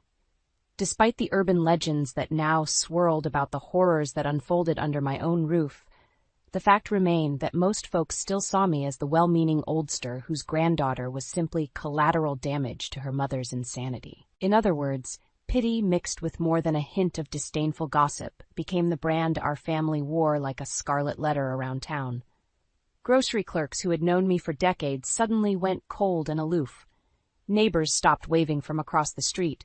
Even Simon retreated behind the isolating walls of his run-down bachelor pad. I understood their reticence, of course. Proximity to the macabre incidents of Marlene's unmaking had become radioactive by association. Still, the loneliness haunted my daily existence like a lingering malaise, with my only haven coming from the occasional phone call giving meager updates on Elsie and Derek's progress out in Montana. "She still won't utter a single word," Derek confided during one such heart-wrenching chat. "Hasn't drawn anything or even cracked a smile since we arrived. It's like part of her soul remains trapped back in that house of horrors." My heart ached for the burdens those two carried, even separated from the source of their strife. I vowed to help them both keep putting one foot in front of the other, no matter how treacherous the path ahead might seem. Then, one crisp autumn afternoon, some 6 months after their departure, an unexpected miracle arrived at my doorstep. It was a plain manila envelope, unstamped, likely hand-delivered by a local mail carrier. My name scrawled across the front in childlike penmanship that instantly made my heart skip a beat. Elsie. With trembling hands, I tore open the clasp and upended the contents onto my kitchen counter. What spilled out was a drawing. A meticulously detailed pencil sketch of a young woman with sunken eyes, hollowed cheeks, and a beatific smile tugging at the edges of her lips. At first glance, I didn't recognize the gaunt, haunted visage staring back at me from the page. But as my eyes roamed the delicate strokes of graphite that composed her wispy brown hair, the faded floral print of her frayed house dress, a sob hitched in my throat. It was me. My own weary face rendered with soul-lancing tenderness and empathy through the prism of Elsie's wounded psyche. Fresh tears sprang anew when I finally registered the tiny words etched into the bottom corner of the picture. My savior. That was the spark I needed to energize me back into productive motion for the first time in months. If this heartfelt gesture was any indication, then Elsie's once vibrant spirit was finally stirring back to life out there on that distant ranch. That very night, I sprang into a whirlwind of activity, arranging travel plans and logistics for an extended trip to visit them both over the winter holidays. No more fragmentary phone calls or letters would suffice to track my granddaughter's step-by-step recovery. I needed to see it with my own eyes, to hold her renewed joy in my arms. The weeks blurred together like frames of an old home movie reel as my departure date steadily approached. Before I knew it, I stood bundled on the windswept front porch, suitcase in hand, and greeted by the grinning, rosy-cheeked face of Simon. "You didn't think I was going to let you make that whole trek alone, did ya?" The gruff loner smiled from beneath his faded cap before nodding toward the battered Ford idling at the curb. "Now come on. Nothing but wide-open road between here and there." My heart swelled with profound gratitude for my newfound friend's enduring devotion. After exchanging a teary hug, I hurried to join him for the long journey toward healing and rebirth. Glancing back at the battered facade of the house one final time, I felt the shadows of old torments recede like a long, fitful nightmare, finally slipping away. Though formidable challenges still lay ahead, the glimmer of hope that Elsie had rediscovered her fighting spirit was the balm I needed to carry on. No matter how long it took, no matter what hurdles arose, I would be there for her restoration. The guardian she needed to guide her back into the warm light of joy and self-discovery. This time, permanently freed from the shackles of her mother's poisonous ambition. With Simon's van, now bound for the winding roads of deliverance, I allowed my spirit to soar ahead with the winds of optimism and renewal. My mission had reached its apex, and the rays of a new dawn beckoned on the horizon. Elsie's torment was over. At long last, the cycle was broken. As I pulled up to the curb and parked the car, a familiar sense of dread crept up my spine. It was the first day of school, and I knew I'd have to face my ex-husband, Ethan, and his new wife, Cassidy, at the drop-off line. I took a deep breath, turning to my husband, Dean, who gave me a reassuring squeeze on my hand. "You've got this, Lila. I'm right here with you," he said, his warm brown eyes locking onto mine. I nodded, steeling myself for the inevitable confrontation. Dean and I stepped out of the car, our kids, Mason and Harper, bounding ahead of us, excited for their first day back. "Mason, Harper, slow down, wait for us," I called out, hurrying to catch up. As we approached the school entrance, I saw them. Ethan, standing tall and imposing, Cassidy draped on his arm, her tight dress and heavy makeup drawing all the wrong kind of attention. Well, if it isn't the happy little family," Ethan sneered, his voice dripping with disdain. I felt Dean's hand on the small of my back, a silent reminder that I wasn't alone. "Ethan, Cassidy," I replied, my voice steady, betraying none of the turmoil raging inside me. Cassidy narrowed her eyes, her ruby-red lips curling into a smirk. "Lila, fancy seeing you here. I must say, you're looking a bit tired. I guess chasing after 2 kids can really take it out of a woman." I clenched my jaw, fighting the urge to lash out. Instead, I simply squeezed Dean's hand, drawing strength from his presence. "The kids are doing great, thanks for asking," Dean interjected, his tone light but firm. "Mason's been counting down the days until he could see his friends again." Ethan's gaze shifted to our son, a cruel glint in his eyes. "Yes, I'm sure he has, though I wonder how long it'll be before he starts asking about his real father." Mason, oblivious to the tension, bounced on his heels, eager to join his classmates. Harper, sensing the hostility, pressed closer to me, her small hand gripping mine tightly. "Ethan, that's enough," I said, my voice low but unyielding. "The kids are off limits, and you know it." Ethan leaned in, his face mere inches from mine. "Oh, Lila, you know I'm not the one who's off limits here. Maybe if you'd been a better wife, I wouldn't have had to find other outlets." I felt the blood rush to my face, fury and humiliation burning through me. Before I could respond, Cassidy let out a shrill laugh, drawing the attention of the other parents. "Oh, Ethan, darling, you always did have a way with words." Poor Lila, still trying to cling to her dignity, even after all these years. The confrontation was spiraling, and I knew I had to get my kids away from this toxic mess. I took a step forward, putting myself between Ethan and our children. "That's enough. Come on, kids, let's get you to class." As I turned to leave, Ethan's voice rang out, laced with malice. "This isn't over, Lila, not by a long shot."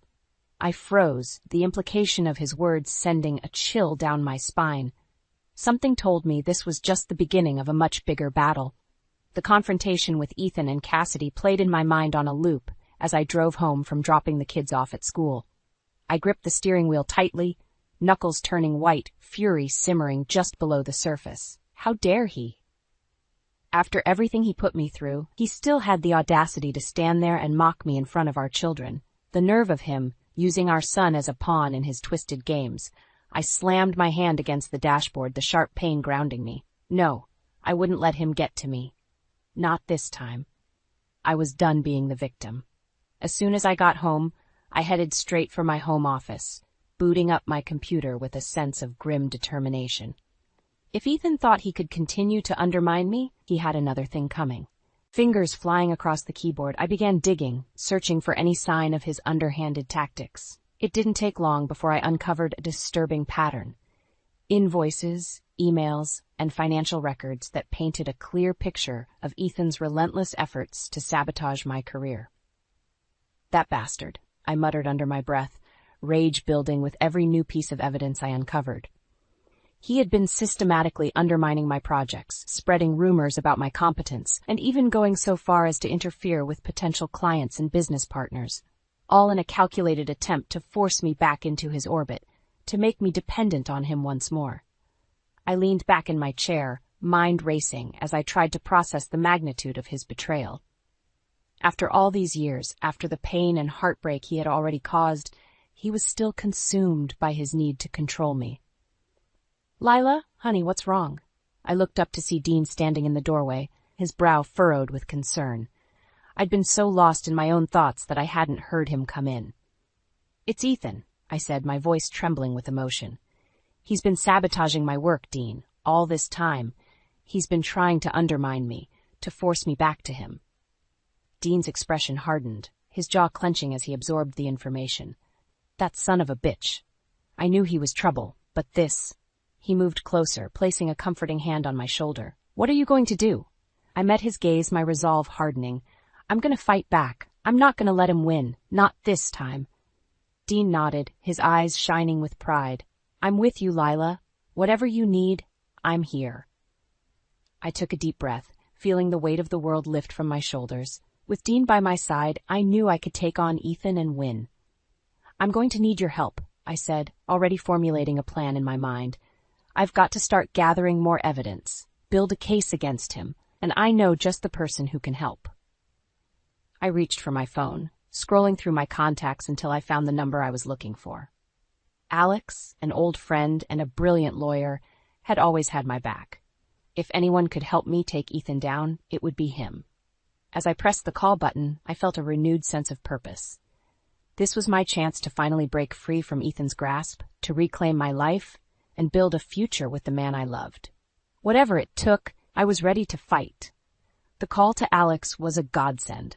As soon as I explained the situation to him, he jumped into action, his legal expertise and sharp mind immediately honing in on the best course of action. "Lila, this is a serious case of harassment and financial sabotage," he said, his voice laced with concern. "We're going to need to gather as much evidence as possible to build a strong case against Ethan." I nodded, feeling a weight lifted from my shoulders. "I've already started digging, and the proof of his underhanded tactics is mounting. I can't believe he's been doing this all along." Alex let out a low whistle. "Sounds like he's been playing the long game. Well, we're not going to let him get away with it. I'll start putting together a legal strategy, and I want you to keep gathering everything you can. We're going to take this bastard down." I felt a surge of gratitude and relief wash over me. "Thank you, Alex. I don't know what I'd do without you." "Hey, that's what friends are for," he replied, his tone reassuring. "I've got your back, Lila. We're going to make sure Ethan pays for his crimes." As I hung up the phone, I couldn't help but feel a glimmer of hope. With Alex on my side, I knew I had a fighting chance against Ethan's relentless schemes. But just as I was about to dive back into my research, my phone rang again. This time, the caller ID showed Cassidy's number. I hesitated for a moment, unsure of whether to answer, but something in me compelled me to pick up. Hello? Lila, it's Cassidy.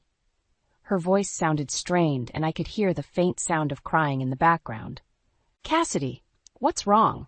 I asked, my heart racing. It's Ethan, she said, her voice barely above a whisper. I found something in his accounts, and I think he's been lying to me. I felt a surge of sympathy despite the history between us. What did you find? Cassidy took a shaky breath. Massive debts, suspicious transfers, and a lot of it seems to be tied to his business dealings with you. Lila, I think he's been using me to cover up his own financial troubles. I sat back in my chair, mind reeling. So Ethan had been keeping Cassidy in the dark about his true financial state. The realization that his new wife was unaware of his underhanded tactics only added to the complexity of the situation. Cassidy, I'm so sorry you're going through this, I said, my voice soft. But I want you to know that I had no idea about any of this. Ethan has been trying to sabotage me for years, and I've only just uncovered the extent of his schemes. There was a brief silence on the other end of the line, and then Cassidy spoke up again, her voice laced with a newfound determination. Lila, I want to help. If what you're saying is true, then I need to know the full extent of Ethan's deception. I can't be a part of this anymore. I felt a surge of surprise at her words, but I quickly recovered, recognizing the opportunity before me. Cassidy, I'd be grateful for your help. Let's work together to expose Ethan and put an end to his lies. As I hung up the phone, I couldn't help but feel a sense of cautious optimism. Perhaps Cassidy, an unlikely ally, could be the key to finally bringing Ethan down. With Alex's legal expertise and Cassidy's newfound cooperation, I finally felt like I had a fighting chance against Ethan's relentless scheming. Together, we began to meticulously piece together the evidence of his underhanded tactics, building a solid case that would expose his true nature. Okay, here's what we've got so far, Alex said, his brow furrowed in concentration as he reviewed the documents spread out on the conference table. Ethan has been systematically undermining your business dealings, sabotaging your contracts, and even going so far as to interfere with your client relationships. I nodded, my jaw set with determination. The proof is all there, Alex. He's been trying to force me back into a position of financial dependence on him. Cassidy, who had been quietly observing, finally spoke up, her voice laced with a mixture of anger and betrayal. I can't believe he's been doing this. All this time, I thought he was just a successful businessman. I had no idea the extent of his deception. Alex reached across the table, placing a reassuring hand on Cassidy's arm. I know this is a lot to take in, but we're going to make sure Ethan pays for his crimes. Lila, I think the best course of action is to start exposing his unethical practices to his business partners and stakeholders. I felt a surge of determination coursing through me. Let's do it. I'm ready to bring him down. Over the next few days, Alex and I worked tirelessly, compiling the evidence and crafting a strategic plan to methodically dismantle Ethan's carefully constructed facade. We reached out to his business partners, alerting them to his shady dealings, and leveraged Cassidy's inside knowledge to further strengthen our case. The ripple effects were immediate. Ethan's business ventures began to crumble as his partners and investors grew increasingly wary of his questionable practices. I watched with a sense of vindication as the man who had once held such power over me slowly started to lose his grip. But just when I thought we were making headway, Ethan struck back, launching a vicious attack on my company. I received a panicked call from one of my employees, informing me that a major client had abruptly pulled out of a lucrative contract, citing concerns about my leadership and the company's stability. Damn it, Ethan, I muttered, slamming my fist against the desk. He's not going to give up without a fight. Alex's eyes narrowed, his brow furrowing in concentration. This is exactly the kind of move I was expecting from him. But we're not going to let him win. We've got a solid case, and we're going to use it against him. Cassidy, who had been listening intently, leaned forward, her expression hardening. I'm in. Whatever it takes to bring Ethan down, I'm with you. With a newfound sense of purpose, the three of us set out to execute our plan, determined to expose Ethan's deception and reclaim the power he had stolen from me. As we entered the conference room to confront Ethan's business partners, I felt a surge of adrenaline coursing through my veins. This was my chance to finally break free from his grasp, to reclaim my life and my future. "Gentlemen," I said, my voice unwavering, "we're here to discuss the unethical practices of Ethan Moore and how they've been affecting our business dealings." The room fell silent, and I knew that the battle had truly begun. The confrontation in the conference room was tense, the air thick with anticipation as Alex, Cassidy, and I laid out the damning evidence against Ethan. The businessmen sitting around the table shifted uncomfortably, their expressions shifting from disbelief to outrage as the scope of Ethan's unethical practices became clear. "This is outrageous," one of the partners, a well-respected businessman named Robert, exclaimed. "If what you're saying is true, Ethan has been systematically undermining our company's success for his own personal gain." I nodded, my gaze unwavering. "The proof is all there. Ethan has been sabotaging our contracts, interfering with our client relationships, and even funneling funds from our projects into his own personal accounts." Cassidy, her eyes blazing with a righteous fury, spoke up. "I had no idea the extent of his deception. I believed he was a successful and honest businessman. But it turns out he's been using me to cover up his own financial troubles." The other partners exchanged uneasy glances, the gravity of the situation sinking in. Alex leaned forward, his voice steady and authoritative. "Gentlemen, we're here to ask that you sever all ties with Ethan Moore and his businesses. If you continue to work with him, you'll be complicit in his unethical practices and will be forced to take legal action." The room erupted into a flurry of heated discussions, the partners debating the implications of cutting Ethan loose. I watched, my heart pounding, as the tide slowly began to turn against my ex-husband. Finally, after what felt like an eternity, Robert stood up, his expression grim. "After careful consideration, we've decided to terminate all of our business relationships with Ethan Moore. His actions are unacceptable, and we will not be associated with such blatant disregard for ethical conduct." A collective sigh of relief passed through the room, and I felt a surge of triumph coursing through my veins. We had won the first round, and Ethan's carefully constructed empire was starting to crumble. As we left the conference room, Alex placed a hand on my shoulder, a proud smile on his face. "Nicely done, Lila. I knew you had it in you to take this bastard down." I returned the smile, feeling a weight lifted from my shoulders. None of this would have been possible without you and Cassidy. Thank you, both of you, for standing by me. Cassidy stepped forward, her expression resolute. "Lila, I may have been Ethan's wife, but I refuse to be complicit in his lies and manipulation. He's going to pay for what he's done, to you and to me." I reached out and squeezed her hand, a newfound respect blossoming between us. Together, we're going to make sure he does. In the days that followed, the news of Ethan's unethical practices spread like wildfire through the business community. One by one, his partnerships and contracts began to unravel, the damage to his reputation irreparable. And as I watched Ethan's world crumble around him, I couldn't help but feel a sense of satisfaction. This was no longer just about my own redemption. It was about reclaiming the power he had stolen from me, and ensuring that he could never again use his position to hurt me or my family. With each new victory, I felt a surge of resilience and determination. Ethan had once been the one in control, but now the tables had turned. I was the one calling the shots. And I wasn't going to stop until he was completely and utterly defeated. As news of Ethan's unethical practices continued to spread, his world began to unravel at an alarming pace. One by one, his business partnerships and lucrative contracts slipped through his fingers, the damage to his reputation proving to be irreparable. I watched with a mix of satisfaction and trepidation as the tables turned, knowing that Ethan's desperation would only continue to grow. And true to form, he soon made his move, launching a bold attack against my own company.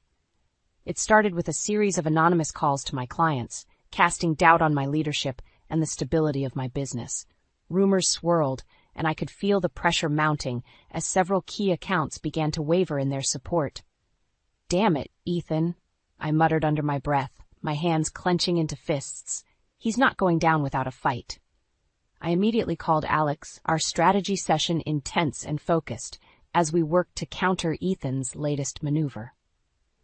"This is exactly the kind of underhanded tactic I was expecting from him," Alex said, his brow furrowed in concentration. "But we're not going to let him win.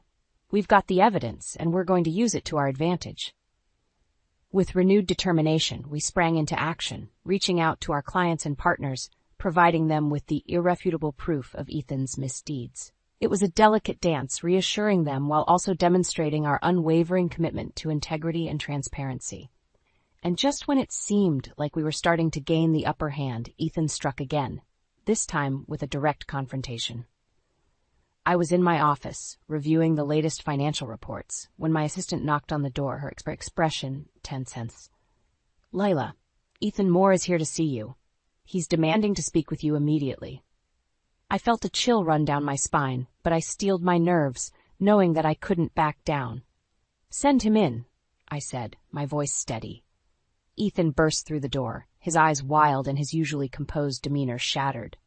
"Lila, what the hell have you done?" he snarled, slamming his fist on my desk.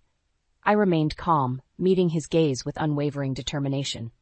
"I've done what I needed to do to protect myself and my family from your manipulative schemes, Ethan. You brought this upon yourself." He let out a bitter laugh, his expression twisting into a sneer. "Protect yourself? Ha! You're nothing without me, Lila. This company, this life, it's all because of me. And now you're trying to destroy everything I've built." I felt a surge of anger, but I refused to let it show. "No, Ethan. This company, this life, it's mine. You may have helped me get started, but I built this with my own 2 hands, and I'm not going to let you take it away from me again." Ethan's face contorted with rage, and for a moment I thought he might lash out physically. But just then, the door burst open, and Cassidy strode in, her expression a mix of fury and determination. "Eth over," she said, her voice cutting through the tension like a knife. "I know about your financial troubles, your shady business dealings. You're finished." Ethan's eyes went wide, and he seemed to shrink before our very eyes. In that moment, I knew that the tide had finally turned. Ethan's reign of control was coming to an end, and I was going to emerge victorious. As Ethan stood before me, his carefully constructed facade crumbling, I felt a sense of vindication wash over me.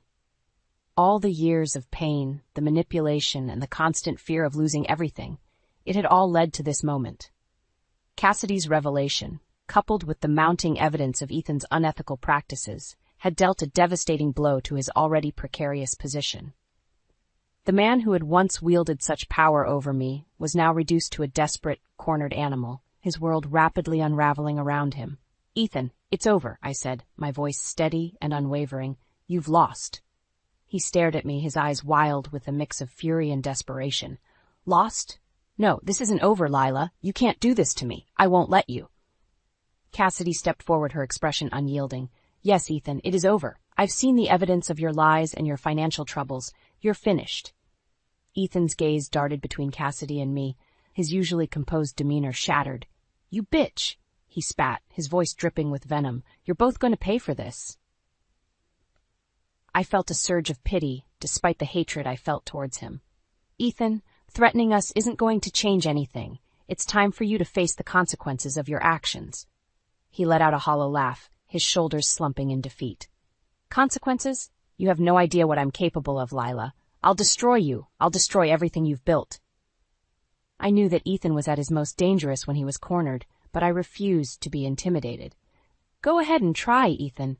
But this time, I'm not going to back down. I'm done being your victim." Ethan's expression darkened, and for a moment I thought he might lash out, but then something seemed to shift in him and his shoulders sagged in resignation. "Fine," he muttered, his voice barely above a whisper. "What do you want?" I felt a sense of triumph, but I refused to gloat.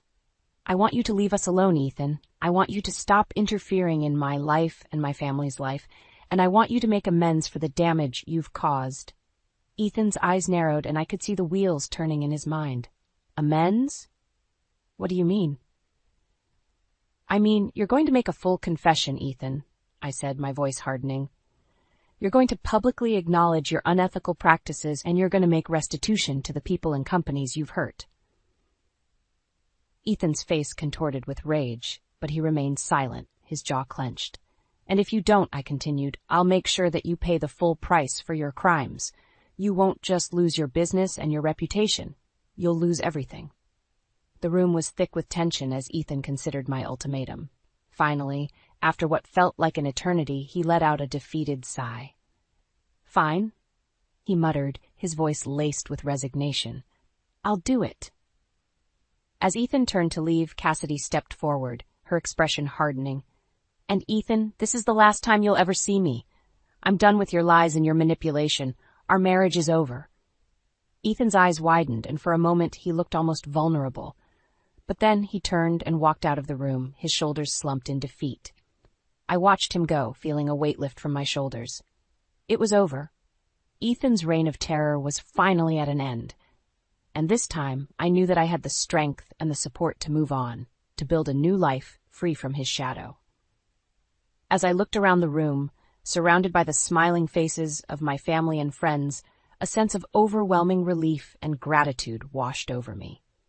It was Mason's 7th birthday, and despite the tumultuous events of the past few weeks, we were finally able to celebrate in peace and happiness. Dean stood by my side, his arm wrapped firmly around my waist, his gaze filled with love and pride. After all the battles we had endured, he had never wavered in his support, his unwavering belief in me a constant source of strength. You did it, Lila, he whispered, pulling me close. You finally broke free from Ethan's grasp. I'm so proud of you. I leaned into his embrace, feeling the tension in my shoulders melt away. I couldn't have done it without you, Dean. You and Alex and Cassidy, you all stood by me, even when the odds seemed stacked against us. Dean chuckled softly, his eyes crinkling at the corners. That's what family is for, Lila. We stick together, no matter what. A sudden burst of laughter drew our attention to the other side of the room, where Mason and Harper were gathered with their friends, their faces aglow with joy and excitement. Watching them, carefree and happy, filled me with a sense of profound gratitude and relief. They deserve this, Lila, Dean murmured, his gaze fixed on our children. They deserve to grow up in a home filled with love and laughter, without the shadow of Ethan's darkness looming over us. I nodded, a lump forming in my throat. You're right, and thanks to you and to everyone who stood by us, that's exactly what they're going to have. As the party wore on, I found myself drifting from one group to another, basking in the warmth and support of the loved ones who had rallied around me. Friends from work, neighbors, and even Cassidy, they all offered their congratulations and well wishes, their genuine smiles, a testament to the community that had stood by me during my darkest hours. Lila, I just wanted to say how proud I am of you, Cassidy said, her voice softened by a newfound humility, and to thank you for everything you've done to help me see the truth about Ethan. I felt a surge of empathy, reaching out to give her hand a gentle squeeze. Cassidy, you don't have to thank me. You're the one who found the courage to walk away from him. That's not an easy thing to do. She nodded, her eyes glistening with unshed tears. I know, but I couldn't have done it without your support. You've shown me that there's a life beyond Ethan's shadow, and I'm determined to build that for myself. I smiled, feeling a newfound respect for the woman who had once been my adversary. You're going to be just fine, Cassidy, and if you ever need someone to talk to, I'm here. As the party wound down and the last of our guests departed, I found myself alone with Dean and the kids, basking in the warm glow of the living room fireplace. Mason and Harper were curled up on the couch, their eyes heavy with sleep, and Dean pulled me close, pressing a gentle kiss to my forehead. It's over, Lila, he whispered, his voice thick with emotion. You can finally breathe again. I nodded, my own eyes brimming with tears of relief and joy. Yes, Dean, it's over. And now we can focus on building the life we deserve, together. As I watched my family, safe and content in our home, I knew that the battle had been worth it. Ethan's reign of terror was finally at an end, and I had emerged stronger, more resilient, and more determined than ever to forge a future filled with love, happiness, and the unwavering support of those who truly mattered. I stared in disbelief as my ex-husband Baxter sauntered through the doors of the community center, his new fiancée Lola clinging to his arm. The air in the room suddenly felt stifling, and my grip tightened on the flyer I had been distributing for my small business. This was the last place I wanted to run into them. Baxter's gaze swept the room until it landed on me, a smug grin spreading across his face. Well, if it isn't my dear ex-wife, Evangeline. Fancy seeing you here. He had the audacity to chuckle, as if this was all some big joke. I took a deep breath, forcing myself to remain composed. Baxter? Lola? I acknowledged them with a curt nod, my eyes narrowing slightly. What are you doing here? Can't a man and his future wife enjoy a night out in our quaint little town? Baxter drawled, his arm tightening around Lola's waist. Or is that too much to ask? Lola glanced up at Baxter, her brow furrowed in confusion. Baxter, who is this woman? She asked, her voice laced with uncertainty. Baxter let out a dramatic sigh. Lola, darling, this is Evangeline, my ex-wife, the one I told you about, remember? He turned to me, his gaze hardening, the one who tried to bleed me dry in our divorce. I felt the heat rise to my cheeks, and I had to resist the urge to slap that arrogant smirk off his face. That's not how I remember it, Baxter, I retorted, my voice sharp. As I recall, it was you who refused to pay a single dime in alimony, thanks to that prenuptial agreement you forced me to sign. Baxter's eyes narrowed, and I could see the fury bubbling just beneath the surface. Ah, yes, the prenup, the one that saved me from your greedy clutches. He leaned in, his breath tickling my ear. Face it, Evangeline, you got nothing out of that marriage, and you never will. I clenched my jaw, my nails digging into the palms of my hands. How dare he stand there and mock me, as if our entire marriage had been nothing but a farce. You may have won that battle, Baxter, but mark my words, I'm not done fighting. I glanced at Lola, my heart aching for the young woman who was clearly unaware of Baxter's true nature. You may have found a new plaything, but I won't let you hurt my son the way you hurt me. Baxter let out a loud, grating laugh. Your son? Please, Theo is as much mine as he is yours, and as for hurting him, well, that's your own fault for being such a lousy mother. He leaned in closer, his voice lowering to a menacing whisper. If you know what's good for you, you'll stay out of my way, Evangeline. This is my life now, and I'm not about to let you ruin it. With that, he turned on his heel, Lola trailing behind him, her expression a mix of confusion and concern. I watched them go, my heart racing with a familiar mix of anger and helplessness. Baxter may have won the battle, but I was far from done. I would fight for my dignity, my son, and my future, no matter the cost. The drive home from the community center was tense, the silence in the car thick with unspoken emotions. I could feel Theo's eyes on me, his brow furrowed with concern. Mom, are you okay? He asked, his voice soft. I forced a small smile, reaching over to give his hand a gentle squeeze. I'm fine, sweetheart. Just caught off guard, that's all. Theo's expression darkened. I can't believe he had the nerve to show up here with that woman, and the way he talked to you. His jaw clenched, and I could see the anger simmering in his eyes. I know, honey, but we can't let him get to us. I took a deep breath, steadying my nerves. Baxter may have won the battle with that prenup, but I'm not about to let him win the war. What are you going to do? Theo asked, his voice tinged with a mixture of hope and trepidation. I pressed my lips into a thin line, my mind racing. I'm not sure yet, but I'm not giving up without a fight. That prenup may have left me with nothing, but maybe there's a way to challenge it. Theo's eyes widened. You mean you're going to take him to court again? I nodded, my grip tightening on the steering wheel. I have to, Theo. I can't let him continue to walk all over me, or you. He needs to be held accountable for his actions. Theo was silent for a moment, then he reached out and placed his hand on my arm. I'm with you, Mom. Whatever you decide to do, I'm here for you. I felt a surge of pride and love for my son, my heart swelling with gratitude. Thank you, Theo. I knew I could count on you. I smiled, feeling a renewed sense of determination. Now, let's go home and see what we can dig up on that prenup of ours. As I sat at my desk, poring over the stack of documents related to my divorce, a sense of frustration and bitterness welled up inside me. Baxter had been a master manipulator, using his wealth and power to tip the scales in his favor. That prenuptial agreement had been the bane of my existence, leaving me with nothing after years of marriage and a lifetime of memories. There has to be something we're missing, I muttered, running a hand through my hair in frustration. Baxter couldn't have been that clever. Theo leaned forward, his eyes scanning the documents. What about this clause here? He said, pointing to a paragraph of dense legal jargon. "It looks like it might have a loophole." I squinted, my brow furrowing as I read through the fine print. "You know, you might be onto something. This section seems a bit vague."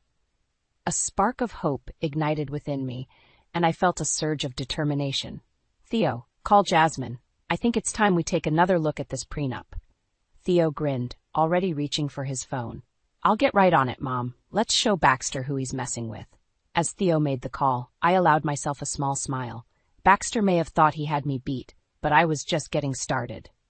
This was my chance to reclaim my life, and I wasn't about to let it slip through my fingers.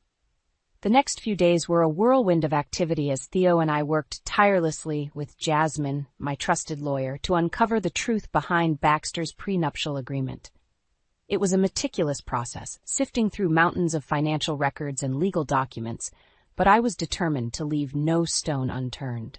Jasmine's sharp eye and keen legal expertise were invaluable as we began to piece together the puzzle. "It's all starting to make sense now," she said, her brow furrowed in concentration. "Baxter used some very clever and underhanded tactics to conceal his assets during the divorce proceedings." I felt a surge of anger course through me, my hands clenching into fists. I knew he was a snake, but this is a whole new level of deceit. Theo placed a reassuring hand on my shoulder. "Don't worry, Mom. We're going to make him pay for this." Jasmine nodded, her expression grim. "Absolutely. We've got more than enough evidence to challenge the validity of that prenup. Now it's just a matter of getting it in front of a judge." I took a deep breath, steeling myself for the battle ahead. Then let's do it. I'm ready to show Baxter that he can't get away with this. As we prepared to present our case in court, I couldn't help but feel a twinge of trepidation. Baxter had always been a formidable adversary, and I knew he wouldn't go down without a fight. Sure enough, when we arrived at the courthouse, Baxter was already there, flanked by his team of high-powered attorneys.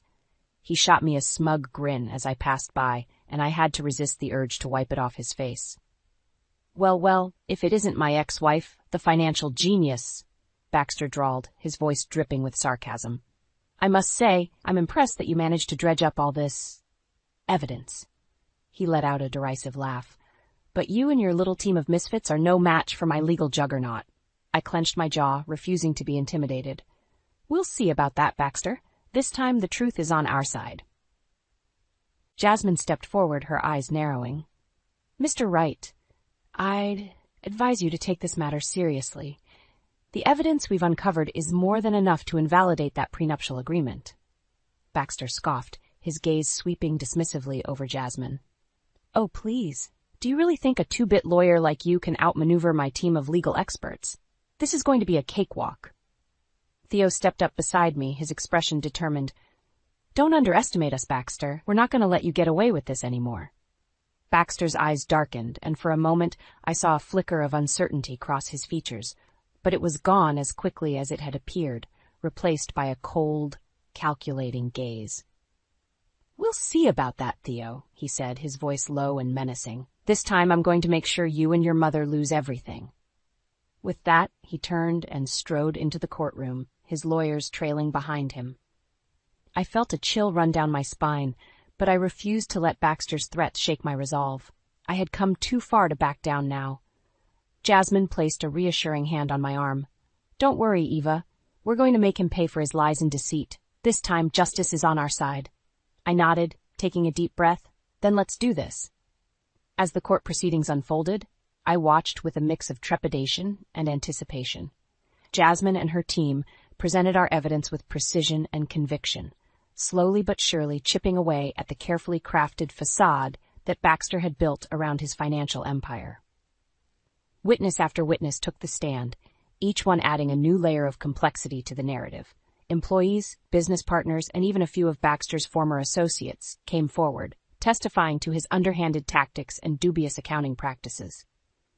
Baxter, in turn, fought viciously, unleashing his team of high-priced lawyers in a relentless effort to discredit our witnesses and cast doubt on the evidence. But with each passing day, it became increasingly clear that his defenses were crumbling.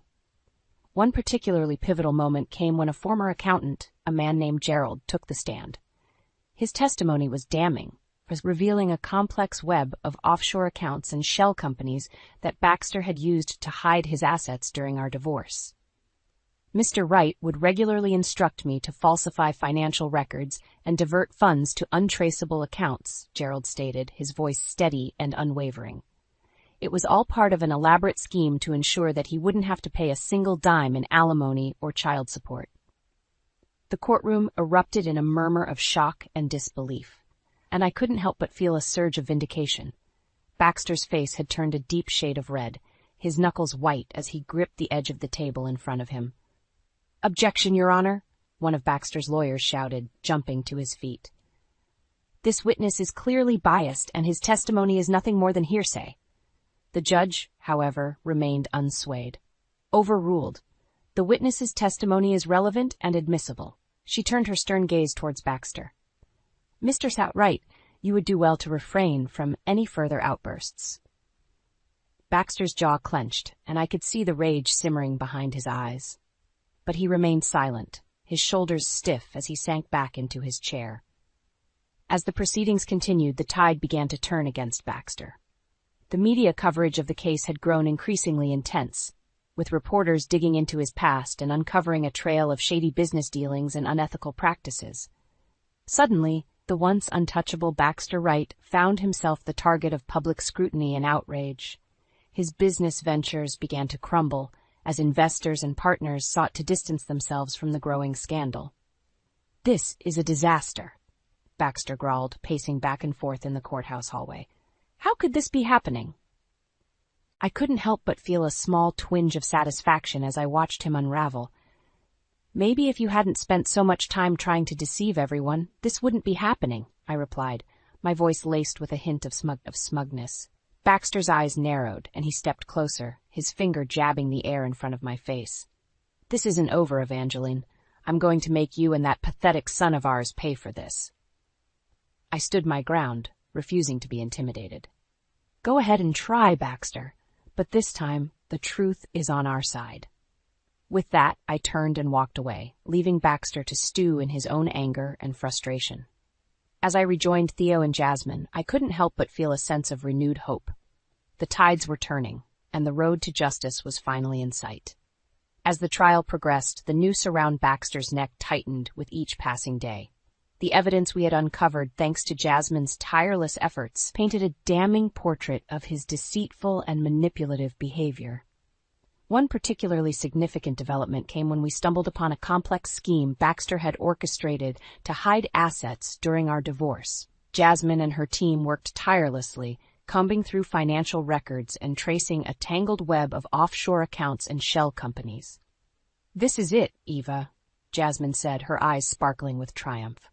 "We've got him dead to rights. The court is going to have no choice but to invalidate that prenup." I felt a surge of relief and anticipation, but also a tinge of apprehension. "Are you sure, Jasmine? Baxter has always been able to wriggle his way out of these kinds of situations." Jasmine nodded, her expression resolute. "Absolutely. The evidence is ironclad. Baxter's little game of financial hide-and-seek is about to catch up with him." I couldn't help but feel a sense of cautious optimism. After years of being on the defensive, the tables were finally turning. Baxter's arrogance and overconfidence had been his undoing, and I was more than ready to see him reap the consequences of his actions. As we returned to the courthouse for the next round of proceedings, I could feel the tension in the air. Baxter and his team of lawyers were visibly on edge, their faces etched with a mixture of frustration and desperation. Jasmine wasted no time in presenting our findings, her voice clear and confident as she laid out the details of Baxter's elaborate scheme. The courtroom was silent, save for the occasional gasp of shock and disbelief as the magnitude of Baxter's deception became increasingly clear. Baxter, for his part, tried to remain composed, but his usual swagger and bravado had been replaced by a thinly veiled panic. When Jasmine finally concluded her presentation, he rose to his feet, his face flushed with anger. "Objection, Your Honor," he shouted, his voice trembling. "This is all a fabrication, a desperate attempt to smear my reputation and take what is rightfully mine." The judge, however, remained unmoved. "Sit down, Mr. Wright, or I will have you held in contempt of court." She turned her gaze to Jasmine, her expression grave. "Miss Lee, the evidence you've presented is quite compelling. I will need some time to review it thoroughly, but it appears that the prenuptial agreement may indeed be invalid." Baxter's face contorted with rage, and he slammed his fist on the table, causing the courtroom to erupt in a shocked murmur. "This is an outrage," he bellowed, his eyes wild. "I won't stand for this." Theo, who had been sitting quietly beside me, leaned in and whispered, "Looks like the mighty Baxter Wright is finally getting a taste of his own medicine." I couldn't help but agree, a small smile tugging at the corners of my lips. "Yes, my dear," I replied, squeezing his hand. "It seems karma has finally caught up with him." As the judge adjourned the proceedings for the day, Baxter stormed out of the courtroom, his lawyers trailing behind him like a pack of frenzied vultures. I watched him go, feeling a sense of triumph and relief wash over me. This was a victory, to be sure, but I knew that the battle was far from over. Baxter was a formidable and relentless opponent, and I couldn't afford to let my guard down. Still, in that moment, I allowed myself to bask in the satisfaction of seeing justice begin to prevail. The air in the courtroom was thick with tension as we reconvened for the final showdown with Baxter. Jasmine had assured me that our case was rock solid, but I couldn't help but feel a twinge of apprehension. Baxter was a master manipulator, and I knew he would stop at nothing to protect his ill-gotten gains. As Baxter strode into the room, his gaze swept across the faces of the judge, the jury, and finally settling on me. His lips curled into a sneer, and I could see the raw fury burning in his eyes. "Well, well, if it isn't my dear ex-wife Evangeline," he drawled, his voice dripping with disdain. "I must say I'm impressed that you've managed to drag this circus out for so long." I clenched my jaw, refusing to be baited. "Save it, Baxter. Your games are over." Jasmine stepped forward, her expression unwavering. "Your Honor, we are prepared to present our final evidence against the validity of the prenuptial agreement between Mr. Wright and Miss Reed." The judge nodded, her gaze stern. "Very well, Miss Lee. You may proceed." Jasmine launched into a meticulously detailed presentation, outlining Baxter's elaborate scheme to conceal assets and manipulate the financial records during our divorce proceedings. She called witnesses, presented documents, and systematically dismantled Baxter's defense, leaving him visibly rattled. At one point, Baxter attempted to interrupt, his voice rising in a desperate attempt to discredit the evidence. "Objection, Your Honor. This is all a fabrication, a blatant attempt to rob me of what is rightfully mine." The judge, however, remained unfazed. "Overruled, Mr. Wright. Ms. Lee's presentation is factual and well substantiated. I would advise you to refrain from further outbursts." Baxter's face flushed with fury, and I could see the veins in his neck pulsing. But he remained silent, his eyes narrowing as he glared at Jasmine. As the presentation drew to a close, Jasmine turned to face the judge, her expression solemn. "Your Honor, based on the overwhelming evidence we have presented, we are confident that the prenuptial agreement between Mr. Wright and Miss Reed is null and void. Baxter Wright's blatant deception and manipulation have rendered the agreement invalid, and we respectfully request that it be set aside."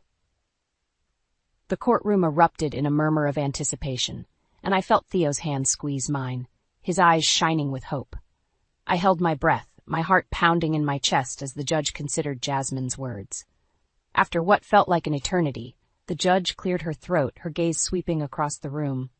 "Having carefully reviewed the evidence presented by Miss Lee, I find that the prenuptial agreement between Mr. Wright and Miss Reed is indeed invalid. Baxter Wright's fraudulent actions and concealment of assets have rendered the agreement null and void." The courtroom erupted in a thunderous applause, and I felt a surge of relief and triumph wash over me. Theo pulled me into a tight hug, his voice choked with emotion. "We did it, Mom," he exclaimed. "We finally beat him." I held my son close, tears of joy streaming down my face. "Yes, Theo, we did. Justice has finally been served." As I turned to face Baxter, I saw the true depth of his defeat. His face was ashen, his shoulders slumped in defeat. For once, the man who had always seemed untouchable was finally being held accountable for his actions. "This isn't over, Evangeline," he snarled, his voice trembling with rage. "I'll make you pay for this, mark my words." I met his gaze, unflinching. "No, Baxter, this time it is over. Your reign of deceit and manipulation has come to an end." With that, I turned and walked away, knowing that I had finally reclaimed the power he had taken from me all those years ago. In the aftermath of the court's ruling, Baxter's once formidable empire began to crumble at an alarming rate. The public scrutiny and legal repercussions of his fraudulent activities had a devastating impact on his business ventures and personal life. I watched with a mixture of satisfaction and pity as Baxter's world came tumbling down around him. His fiancée, Lola, was the first to abandon ship, her eyes filled with a betrayal that cut him deeper than any legal setback. "How could you do this, Baxter?" she cried, her voice laced with a raw, emotional pain. "All this time I thought you were this successful, upstanding businessman, but you're just a liar and a cheat." Baxter for once was rendered speechless, his usual bravado nowhere to be found. He stood there, his shoulders slumped, as Lola gathered her belongings and stormed out of their shared apartment.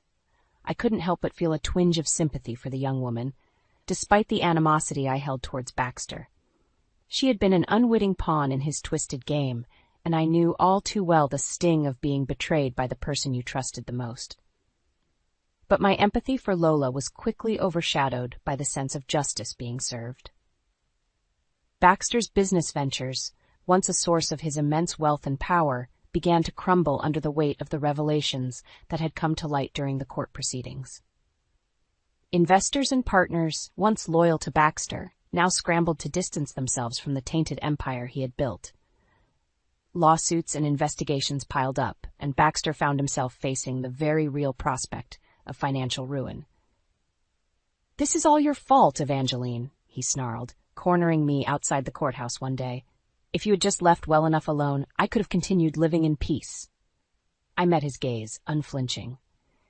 "This is the consequence of your own greed and deceit, Baxter. You brought this upon yourself." He let out a frustrated growl, his hands clenching into fists at his sides. "I'll make you pay for this, mark my words. I'll take everything from you, your business, your son, your pathetic excuse for a life." I couldn't help but feel a pang of fear at his words, but I refused to let it show. "Threatening me won't do you any good, Baxter. The damage has been done, and you have no one to blame but yourself." With that, I turned and walked away, leaving him to stew in his own rage and despair. As I rejoined Theo and Jasmine, I couldn't help but feel a sense of satisfaction. "It's over, Theo," I said, my voice barely above a whisper. "Baxter's reign of terror is finally coming to an end." Theo wrapped his arms around me, and I could feel the tension in his body slowly dissipate.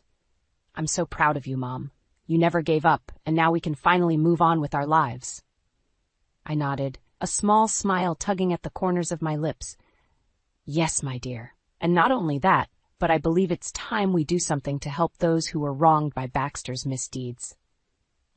Jasmine, who had been listening quietly, stepped forward, her eyes shining with understanding. "I think that's an excellent idea, Eva. We have the means to make a real difference in the lives of those Baxter has hurt." As we began to formulate a plan to use my settlement to support Baxter's other victims, I couldn't help but feel a sense of renewed purpose. Baxter's downfall had been a long and arduous journey, but in the end, justice had prevailed, and now it was time to ensure that his legacy of greed and deceit would never be forgotten. As the dust settled on Baxter's downfall, I found myself standing at a crossroads, unsure of where to go next. The settlement I had received from the invalidated prenup had given me a newfound financial freedom, but the journey to get there had left me feeling drained and uncertain. Theo, however, was brimming with excitement, his eyes shining with hope for the future. "Mom, this is our chance to start over. We can do anything we want now." I couldn't help but smile at his infectious enthusiasm. "You're right, Theo, but I have to admit, I'm not quite sure where to begin." Jasmine, ever the pragmatic advisor, stepped in with a reassuring smile. "Well, Eva, I think the first step is to take a breath and really consider what you want to do with this opportunity. This settlement isn't just about you, it's about building a better future for you and Theo." I nodded, her words resonating with me. "You're absolutely right. I want to make sure we do this the right way, without falling into the same traps Baxter did." Theo reached out and squeezed my hand, his expression earnest. "Whatever you decide, Mom, I'm with you. We're in this together." I felt a swell of pride and gratitude for my son, his unwavering support, a constant source of strength. Thank you, Theo. I couldn't have done this without you. After much deliberation, Theo and I decided to use a portion of the settlement to expand my small business, finally giving it the resources it needed to thrive. Jasmine assisted us in navigating the legal and financial aspects, ensuring that we were making wise, sustainable choices. The rest of the settlement, however, was set aside for a more altruistic purpose. Inspired by the resilience and determination I had shown in my own battle against Baxter, I decided to establish a foundation to support other single mothers in our community. "This is an incredible idea, Eva," Jasmine said, her eyes shining with approval. "You've been through so much, and now you have the opportunity to help others who are in a similar position." I nodded, a sense of purpose filling me. Exactly. Baxter's actions hurt so many people, and I want to make sure that his legacy doesn't continue to haunt others. This foundation is my way of reclaiming my story and using it to empower women like me. Theo gave my arm a gentle squeeze, his smile warm and proud. "I think it's an amazing idea, Mom. You're going to change so many lives with this." As we worked tirelessly to bring the foundation to life, I couldn't help but feel a sense of peace and fulfillment. It was as if the darkness that had once clouded my life was slowly but surely being replaced by a renewed sense of hope and purpose. And then one day, as I was finalizing the details of the Foundation's mission and programs, I received an unexpected call. It was Baxter, his voice uncharacteristically subdued. "Evangeline," he began, his words laced with a hint of desperation. I need your help." I hesitated, unsure of how to respond. After all the pain and suffering he had caused, a part of me wanted to simply hang up the phone and never speak to him again. But something in his tone gave me pause. "What is it, Baxter?" I asked, my voice cautious. I've lost everything," he admitted, his voice barely above a whisper. "My businesses, my investments, my reputation, it's all gone. I have nothing left." I felt a twinge of pity, despite myself. "I see." I paused, considering my next words carefully. "What do you expect me to do about it?" Baxter let out a defeated sigh. "I know I don't deserve it, but I was hoping you might be willing to spare some of your settlement to help the others I've hurt. I need to make amends, Evangeline. I need to make this right." I was taken aback by his request, the sincerity in his voice something I had never witnessed before. For a moment, I was silent, weighing my options. Finally, I spoke, my voice steady. "Very well, Baxter. I'll see what I can do." As I hung up the phone, I couldn't help but feel a sense of closure. Baxter's fall from grace had been swift and unforgiving, but in the end, it seemed that even he had found the humility to seek redemption. With a renewed sense of purpose, I turned my attention back to the Foundation, determined to ensure that my story would not be defined by Baxter's betrayal, but by the triumph of resilience and compassion. I take a deep breath as I step out of the car, my hand tightly clasped in Ethan's. The house looms before us, a stark reminder of the years of silence that stretch between Ethan and his father. I squeeze Ethan's hand, offering a reassuring smile. "It's going to be okay," I whisper, though the words feel hollow even to my own ears. Ethan nods, his jaw clenched tight. "Let's just get this over with," he mutters, striding towards the front door. I follow, my heart pounding in my chest as Ethan raises his hand to knock. The door swings open, revealing a man I've only seen in faded photographs. Frank, Ethan's father, stands before us, his face etched with lines of age and bitterness. "Ethan," he says, his voice gruff. "It's been a long time." "Dad," Ethan replies, his tone carefully neutral. "This is Zara, my wife." Frank's gaze shifts to me, his eyes narrowing slightly. "A pleasure," he says, though his tone suggests otherwise. We step inside, the house feeling strangely cold despite the warm summer day. Frank leads us to the living room, gesturing for us to sit. I perch on the edge of the couch, my hands folded tightly in my lap. "So," Frank begins, leaning back in his armchair, "what brings you here after all these years?" Ethan clears his throat, his eyes meeting mine briefly before he speaks. "Zara thought it was time we tried to mend things between us. For the sake of family." Frank scoffs, shaking his head. "Family? You haven't been much of a family to me, boy." I bristle at his words, but Ethan remains calm. "I know we've had our differences, Dad, but I'm here now, aren't I?" Frank grunts, his gaze shifting to the window. "I suppose you are." The conversation lulls, the tension thick in the air.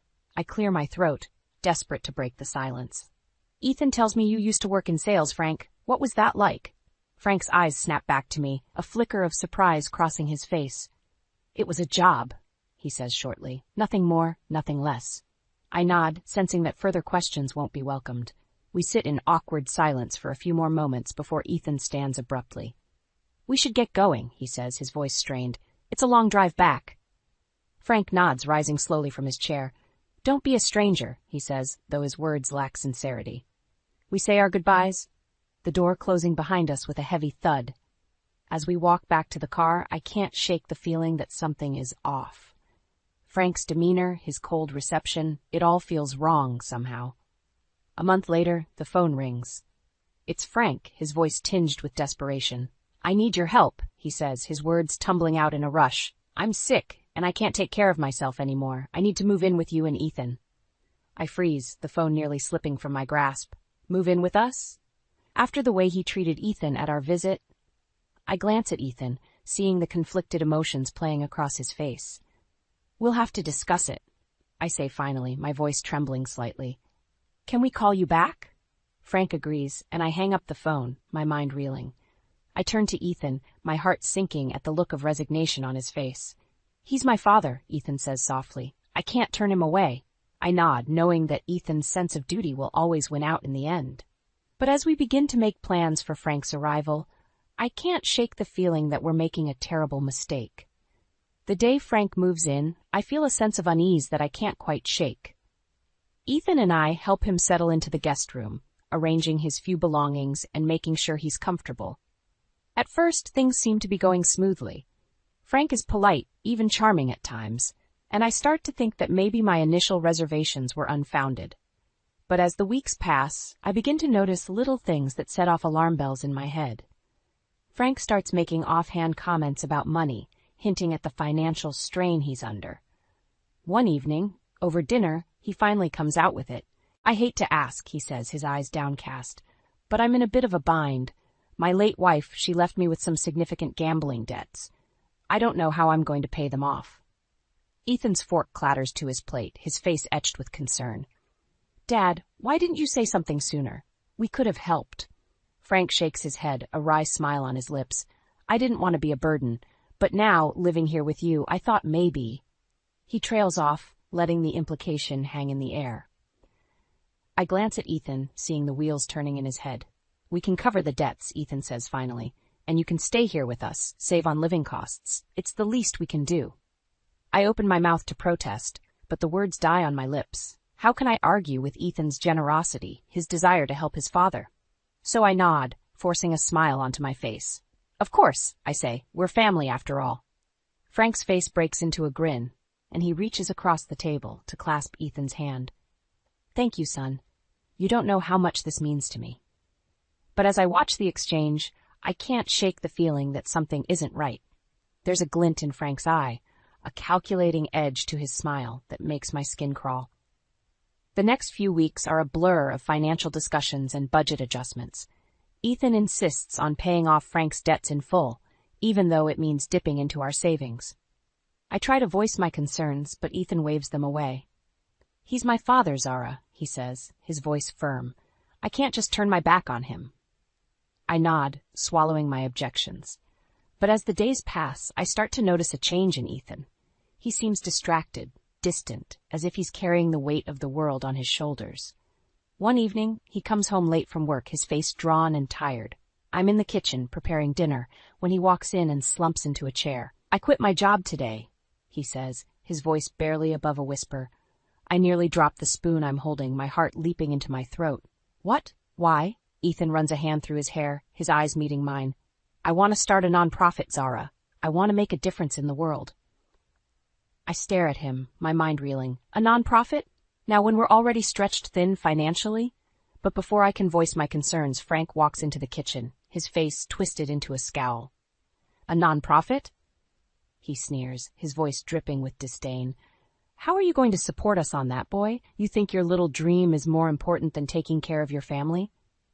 Ethan flinches as if he's been slapped, his face flushing with shame. I just thought. You thought wrong, Frank snaps, cutting him off. You're being selfish, Ethan. You can't afford to chase your dreams when you have responsibilities. I watch as Ethan seems to shrink before my eyes, his shoulders slumping in defeat. And in that moment, I realize the truth. Frank isn't here because he needs our help. He's here to manipulate us, to bleed us dry and break us down, and I'll be damned if I let him get away with it.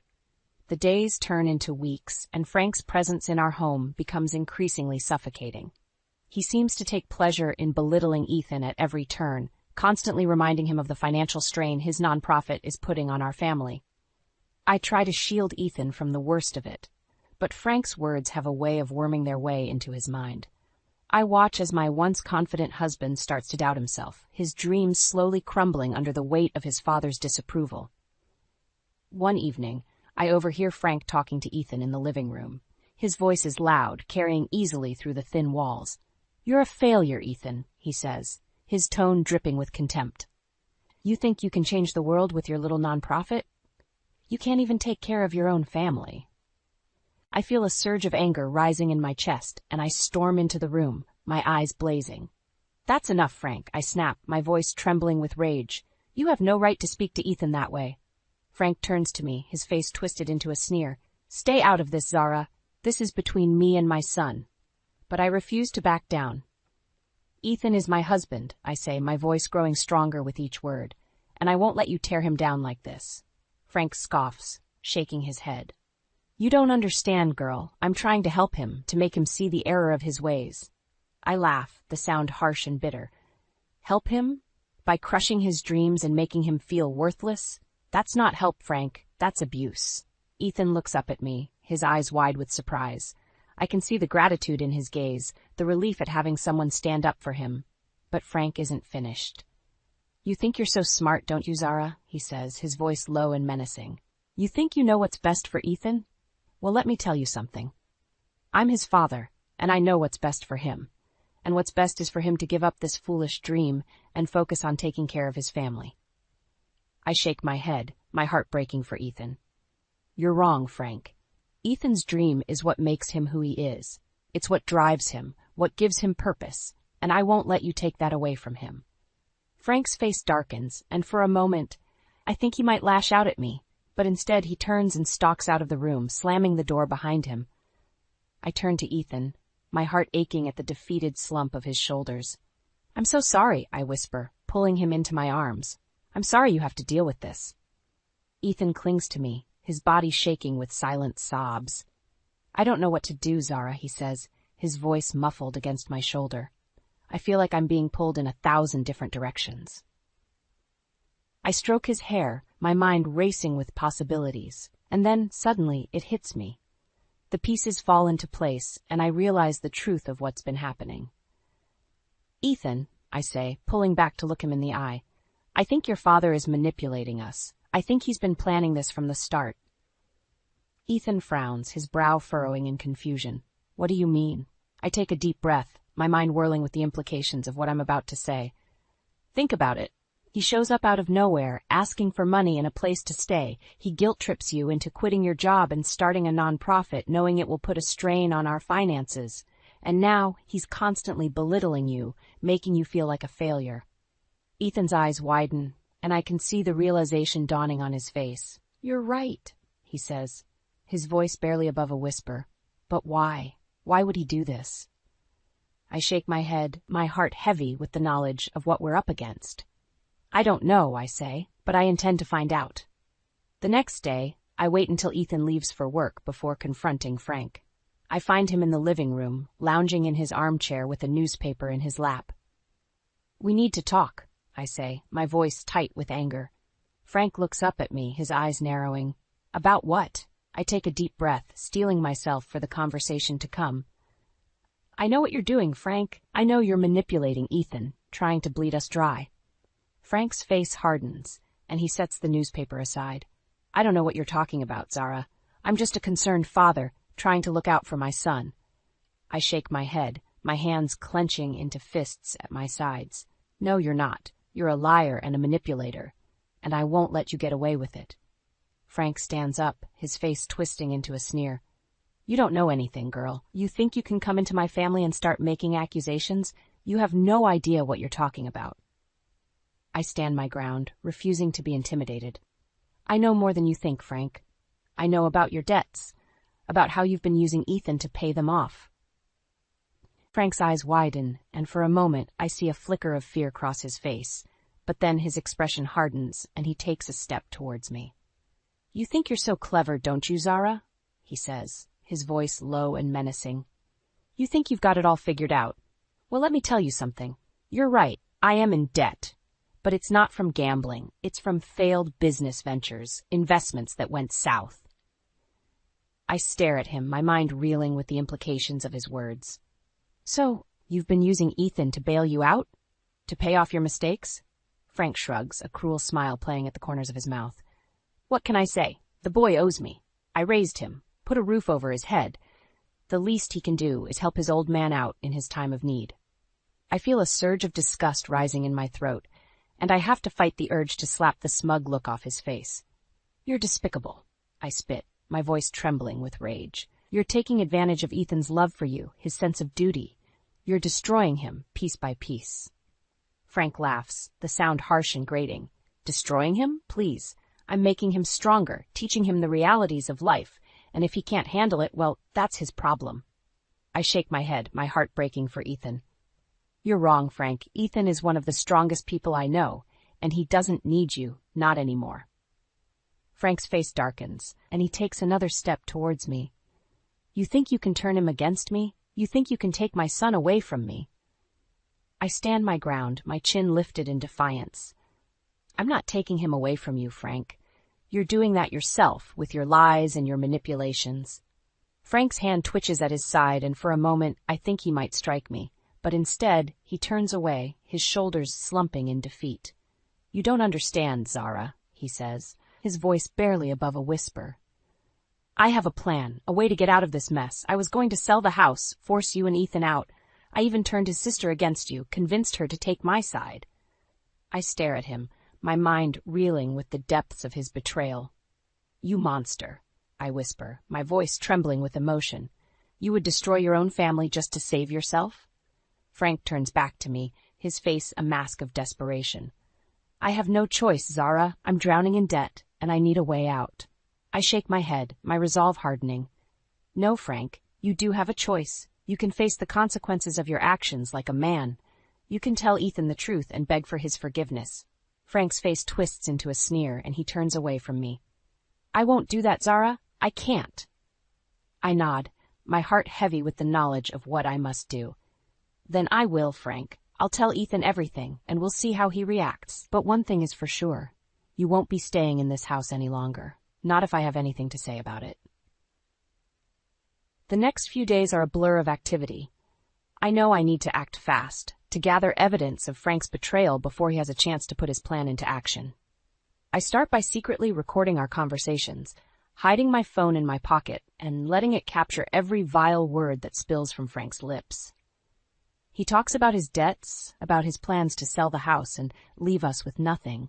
He even brags about turning Olivia against us, convincing her that we're the enemy. It's sickening to listen to, but I force myself to keep going, to gather as much evidence as I can. I know I'll need it if I'm going to convince Ethan of the truth. Finally, after days of recording, I have what I need. I wait until Ethan gets home from work, then pull him aside, my heart pounding in my chest. There's something you need to hear, I say, my voice trembling with emotion. I play the recordings for him, watching as his face goes from confusion to shock to anger. He listens in silence, his hands clenching into fists at his sides. When the last recording ends, he looks up at me, his eyes blazing with fury. I can't believe it, he whispers, his voice hoarse with emotion. My own father betraying me like this. I nod, my heart breaking for him. I'm so sorry, Ethan. I know how much you love him, how much you wanted to believe in him. Ethan shakes his head, his jaw clenched tight. No, Zara, you were right all along. He's been using me, manipulating me, and I let him do it. I reach out and take his hand, squeezing it gently. It's not your fault, Ethan. He's your father, and you wanted to believe the best of him. But now we need to focus on protecting ourselves, on getting away from him before he can hurt us anymore. Ethan nods, his eyes hardening with resolve. You're right. We need to sell the house, move out before he realizes what's happening. We spend the next few days in a flurry of activity, contacting real estate agents and packing up our belongings. We work in secret, but I was careful not to let Frank catch on to our plans. Finally, the day arrives. We found a buyer for the house, and everything is in place for us to move out. I wait until Frank leaves for one of his mysterious errands, then call Olivia, my hands shaking as I dial her number. "Olivia, it's Zara," I say when she answers. "There's something you need to hear." I play the recordings for her, my heart pounding as I wait for her reaction. At first, there's only silence on the other end of the line. Then I hear a sharp intake of breath, followed by a string of curses. "That bastard," Olivia says, her voice trembling with anger. "I can't believe I let him manipulate me like that." I feel a surge of relief wash over me, and I let out a shaky breath. "It's not your fault, Olivia. He's good at what he does. But now we need to stand together to make sure he can't hurt anyone else." Olivia agrees, and we spend the next hour plotting our next move. By the time we hang up, I feel a sense of hope stirring in my chest. Maybe, just maybe, we can come out of this stronger than ever. The next day, Ethan and I load the last of our belongings into the moving truck and drive away from the house that has caused us so much pain. As we pull out of the driveway, I catch a glimpse of Frank's face in the rearview mirror. He looks shocked, angry, and maybe even a little afraid. But I don't let myself feel sorry for him. He made his choices, and now he has to live with the consequences.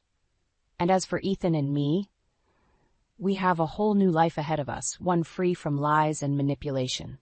And I know deep in my heart that we're going to be just fine. We're barely settled into our new apartment when the phone rings. It's Frank, his voice tight with anger. "What the hell do you think you're doing, Ethan?" he shouts, his words slurring together. "You can't just sell the house and leave me with nowhere to go." Ethan takes a deep breath, his hand clenching the phone so tightly his knuckles turn white. "It's done, Dad. The house is sold, and we're not coming back." Frank lets out a string of curses, his voice rising with each word.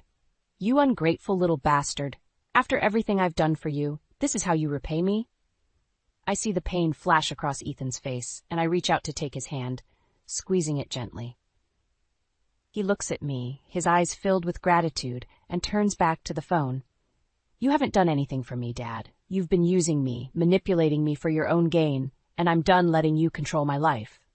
Frank scoffs, his voice dripping with disdain. "You think you're so smart, don't you, Ethan? You think you can just walk away from me? From your family?" Ethan's jaw clenches, and I can see the anger building in his eyes. "You're not my family, Dad. Not anymore. A real family doesn't lie and cheat and steal from each other." There's a long pause on the other end of the line, and for a moment I think Frank might have hung up. But then his voice comes through the speaker, low and menacing. "You'll regret this, Ethan. You and that bitch wife of yours. You think you can just walk away from me? You have no idea what I'm capable of." I feel a chill run down my spine at his words, but Ethan doesn't flinch. "I know exactly what you're capable of, Dad. And that's why we're walking away. You can't hurt us anymore." He hangs up the phone, his hand trembling slightly as he sets it down on the table. I wrap my arms around him, holding him close as he takes a shuddering breath. "I'm so proud of you," I whisper, my voice thick with emotion. "You did the right thing, Ethan. You stood up to him, and you won." Ethan nods, his eyes filling with tears. "I couldn't have done it without you, Zara. You gave me the strength to fight back, to take control of my life." I smile, brushing a tear from his cheek. "We did it together, Ethan, and we'll keep doing it together, no matter what comes our way." The next few days are tense, as we wait for Frank to make his next move. But as the weeks pass and nothing happens, we start to relax, to settle into our new life. And then, one day, there's a knock at the door. I open it to find Olivia standing there, her face streaked with tears. "I'm so sorry, Zara," she whispers, her voice trembling. "I should have believed you from the start. I should have known that Dad was lying to me." I pull her into a hug, my own eyes filling with tears. "It's okay, Olivia, you're here now, and that's all that matters." We spend the next few hours talking, catching up on all the time we've lost. Olivia tells us about her own struggles with Frank, about how he's been trying to turn her against us for years. "But I see the truth now," she says, her voice filled with determination. and I'm not going to let him control me anymore. I'm done being his pawn. Ethan nods, his eyes shining with pride. We're in this together, Olivia. All of us. We'll stand up to him, and we'll win. As the sun sets outside our window, I feel a sense of peace wash over me. We've been through so much, Ethan and I, but we've come out stronger on the other side. And with Olivia by our side, I know that nothing can stop us now. We're a family, a real family, and we'll face whatever comes our way together. A few days later, we get another call from Frank. This time it's Olivia he's after, his voice desperate and pleading. Olivia, sweetheart, you have to help me, he begs, his words tumbling out in a rush. I'm in trouble, and I need a place to stay. You're my only hope. Olivia's face hardens, and she grips the phone tighter. No, Dad, I'm not going to help you. Not after everything you've done. Frank's voice rises, his anger palpable even through the phone. You ungrateful little brat. I raised you. I gave you everything, and this is how you repay me? Olivia takes a deep breath, her eyes flashing with determination. You didn't give me anything, Dad. You took from me. You manipulated me. You tried to turn me against my own brother. And I'm done letting you control my life. There's a long pause, and then Frank's voice comes through the speaker, low and menacing. You'll regret this, Olivia. You and your brother and that bitch wife of his. You think you can just turn your back on me? You have no idea what I'm capable of. But Olivia doesn't flinch. I know exactly what you're capable of, Dad, and that's why I'm saying no. You can't hurt me anymore, and you can't hurt Ethan and Zara either. We're done with you. She hangs up the phone, her hand shaking slightly as she sets it down. Ethan wraps an arm around her shoulders, pulling her close. I'm so proud of you, Olivia, he says, his voice thick with emotion. You did the right thing. Olivia nods, leaning into his embrace. I couldn't have done it without you and Zara. You showed me what real love looks like, what a real family is supposed to be. I feel my own eyes fill with tears as I watch them, my heart swelling with love and pride. We've been through so much together, the three of us, but we've come out stronger on the other side. The next day, Ethan and I make a decision. We're going to use the money from the sale of the house to pay off Frank's debts, to free ourselves from his grip once and for all. We contact his creditors, explaining the situation and offering to settle his debts in full. It's not easy and it takes a big chunk out of our savings, but in the end, it's worth it. We meet with Frank one last time in a neutral location with Olivia by our side. He looks haggard, his eyes bloodshot and his clothes rumpled. What do you want? He asks, his voice hoarse and defeated. Ethan steps forward, his chin held high. We're here to tell you that your debts have been paid, Dad. You're free and clear. Frank's eyes widen, and for a moment, I see a flicker of hope cross his face. But then, his expression hardens and he narrows his eyes. What's the catch? He asks, his voice dripping with suspicion. I step forward, my own voice steady and clear. There is no catch, Frank. We paid off your debts because we wanted to be free of you, once and for all. But that freedom comes at a price. You're on your own now, and you'll have to find your own way in the world. Frank's face crumples, and for a moment, I almost feel sorry for him. But then I remember all the pain he's caused, all the lies he's told, and my sympathy vanishes. You can't do this to me, he whispers, his voice breaking. I'm your father, Ethan. You can't just abandon me. Ethan shakes his head, his eyes filled with a mixture of sadness and resolve. You stopped being my father the moment you chose to lie to me, to manipulate me for your own gain.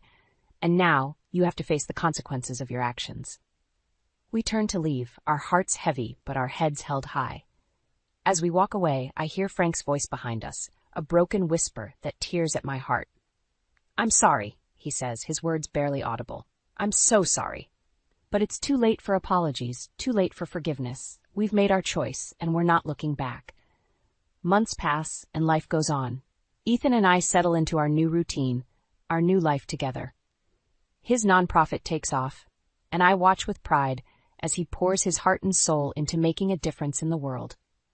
Olivia becomes a regular fixture in our lives, stopping by for dinner and movie nights, her laughter filling our home with warmth and joy. It's like we've always been this way, a family bound by love and trust, not by blood or obligation.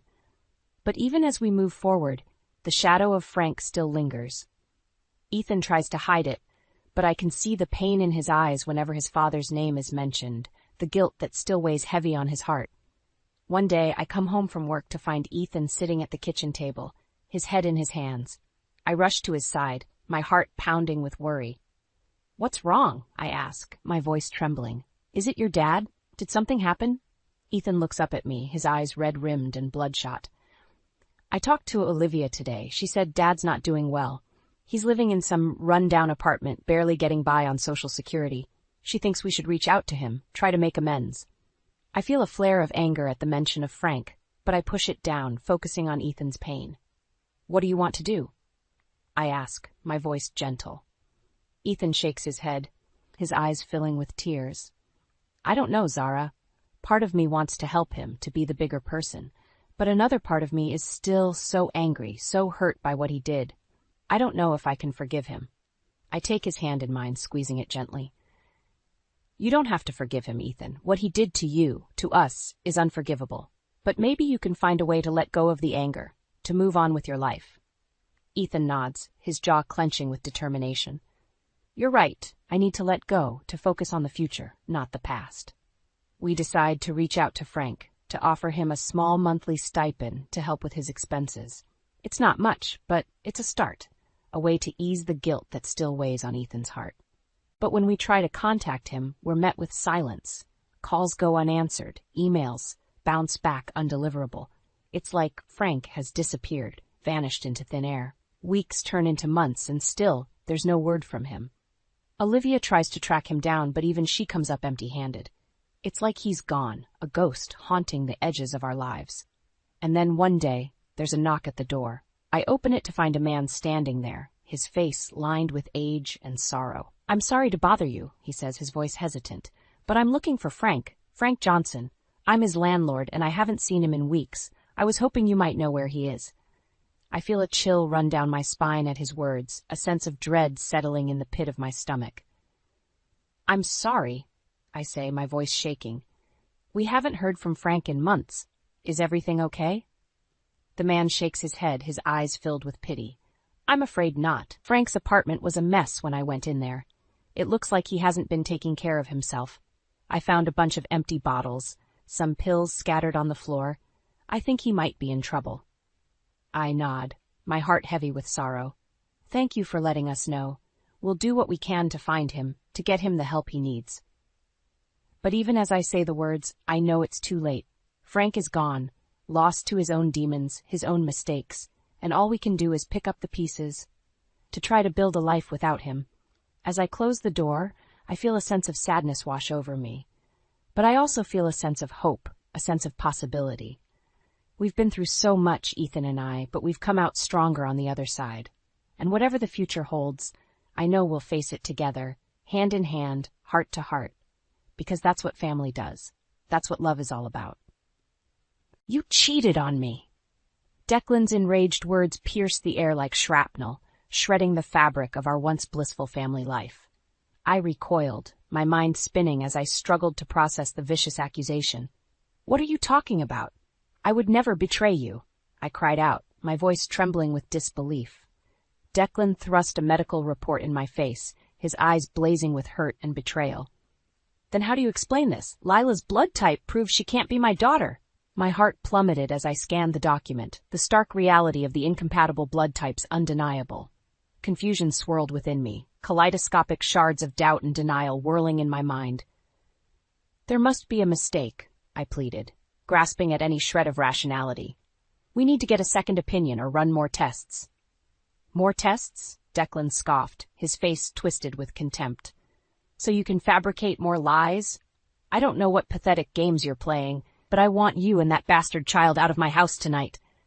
The venom in his words stung like acid, searing through the very fiber of my being. I opened my mouth to protest, but my throat constricted, robbing me of speech. How could the man I loved, the father of my child, hurl such vicious insults with such callous ease? Lila's muffled sobs drifted from her bedroom, a heartbreaking counterpoint to the maelstrom engulfing our home. Mustering every ounce of composure, I turned and went to her, cradling her tiny form as she clung to me, her tears soaking my blouse. "Mommy, why is Daddy so mad?" she whimpered, her innocent eyes brimming with fear and confusion. I stroked her hair, my own tears flowing freely now. "It's going to be okay, baby. Mommy's here," I whispered, the hollow reassurance tasting bitter on my tongue. The front door slammed, signaling Declan's departure. His mother, Eloise, regarded me with undisguised contempt, her judgmental stare searing into my soul. "I always knew you were trash," she spat, her words laced with venom. "God knows what other depraved secrets you're hiding."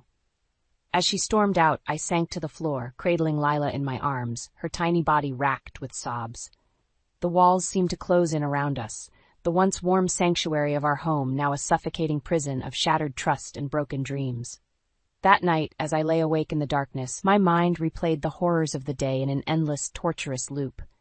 Declan's accusations, Eloise's scathing condemnation, they burrowed into my psyche like parasitic worms, gnawing at my sanity, my self-worth eroding with every agonizing second. Yet, amid the maelstrom of despair, a flicker of defiance ignited within me. I was innocent, and no matter how insurmountable the odds, I would fight to prove it. For Lila's sake and for my own, I would not surrender to the shadows of doubt. As the first tentative rays of dawn seeped through the curtains, I rose from the bed, my resolution steeled. Whatever challenges lay ahead, I would face them head-on, unbowed and unbroken. This was not the end. It was merely the beginning of a hard-fought battle for truth, justice, and redemption. The next few days blurred into a waking nightmare. Declan's rage had not subsided, his accusations growing more venomous with each passing hour. Eloise fanned the flames, her hateful whispers poisoning his mind against me. "You'll never see that child again," Declan snarled, his face contorted with rage. "Not until you admit to your sordid betrayal." I pleaded, reasoned, and begged, but my words fell on deaf ears. In their eyes, I was the embodiment of sin, a deceitful serpent who had violated the sanctity of our marriage. One evening, as I was preparing Lila's dinner, Declan stormed into the kitchen, his eyes wild with fury. "Pack your things," he spat. "You and that bastard are leaving tonight." Reeling from the impact of his words, I clutched Lila protectively. "You can't do this, Declan. She's your daughter, for God's sake." His cruel laughter pierced the air, chilling me to the core. "My daughter? Don't make me laugh. That little brat is a constant reminder of your infidelity," Lila whimpered, burying her face in my embrace as Eloise glowered from the doorway. "You heard him, whore. Get out before we call the police." Tears streamed down my cheeks as I gathered our meager belongings, the weight of our shattered lives condensed into 2 battered suitcases. Lila clung to me, her tiny frame racked with sobs, her innocence shattered by the vitriol that surrounded us. As we stepped out into the night, the cold air stung my face, a harsh reminder of the cruel world that awaited us. Eloise's parting words sliced through the silence like a razor. "Don't ever show your face here again, you lying tramp." In the days that followed, we drifted from shelter to shelter, our once comfortable existence reduced to a daily struggle for survival. I reached out to Tara, my former colleague and confidant, who embraced us with open arms. "You're not alone in this, Mari," she vowed, her eyes shimmering with unshed tears. "I'll help you get back on your feet." True to her word, Tara secured us a modest apartment and arranged for me to interview at her marketing firm. As I sat across from the stern-faced interviewer, my heart raced with trepidation. "So, Mrs. Turner," he drawled, his gaze piercing, "care to explain this gap in your employment history?" I swallowed hard, bracing myself for the inevitable judgment. "My husband falsely accused me of infidelity and threw us out. I've been fighting to clear my name ever since." His eyebrows arched, and for a moment I feared the worst. But then, to my surprise, he nodded slowly. "I've seen my fair share of bitter divorces," he sighed. "Welcome to the team, Marielle. We could use a fighter like you." As I stepped out into the crisp morning air, a glimmer of hope flickered within me. Tara's unwavering support and the promise of a fresh start had reignited the flames of determination. I would not be cowed by Declan's vile accusations or the harsh realities that now defined our existence. No, this was not the end. It was merely the first salvo in a war for justice, dignity, and the reclamation of our lives. And I would emerge victorious, no matter the cost. The weeks that followed were a whirlwind of adjustment and determination. Tara's steadfast friendship and the camaraderie of my new colleagues provided a much-needed anchor amidst the turbulence that had consumed my life. Yet, the shadow of Declan's accusations lingered, a constant specter that haunted my every waking moment. I knew that to reclaim my dignity and secure Lila's future, I needed more than moral support. I needed a legal strategy. "You're not alone in this fight," Tara assured me one evening over coffee. "I know someone who can help." A few days later, I found myself seated across from Vincent, a family lawyer whose reputation for tenacity preceded him. "Let's cut to the chase," he began, his gaze unwavering. "Declan's accusations are baseless, but proving paternity won't be easy." I nodded, steeling myself for the challenges ahead. "We'll need to demand a proper genetic test," Vincent continued, "and dig into Declan's background. Any skeletons in his closet could bolster your case." As the weeks progressed, I threw myself into the twin pursuits of work and legal preparations. Lila's well-being was my driving force, a beacon that guided me through the darkest moments. "Mommy, when are we going home?" she would ask, her innocent eyes brimming with confusion. "Soon, baby," I'd reassure her, fighting back the tears that threatened to spill. "Mommy's working on it." At the office, I poured my heart into every project, determined to prove my worth and silence the whispers that still lingered. Yet, not everyone was supportive. "Heard you're quite the little homewrecker," one colleague sneered during a team meeting. "Bet you're loving all the attention, you slut." The words sliced through me like razor blades, reopening wounds that had barely begun to heal. As tears blurred my vision, a firm hand gripped my shoulder. "That's enough, Carl." Tara's voice cut through the tension like a whip. "Unless you want a harassment suit on your hands, I suggest you keep your vile thoughts to yourself." In that moment, I realized the true depth of Tara's loyalty, a wellspring of strength that would sustain me through the darkest valleys that lay ahead. As the weeks bled into months, Vincent's investigations began to bear fruit. Financial records, travel receipts, and witness testimonies painted a damning portrait of Declan's activities, one that suggested his accusations were merely a smokescreen for his own indiscretions. "We've got him," Vincent declared, a predatory gleam in his eye. "It's time to take the fight to Declan and bury him under the weight of his own lies." A renewed sense of purpose coursed through my veins.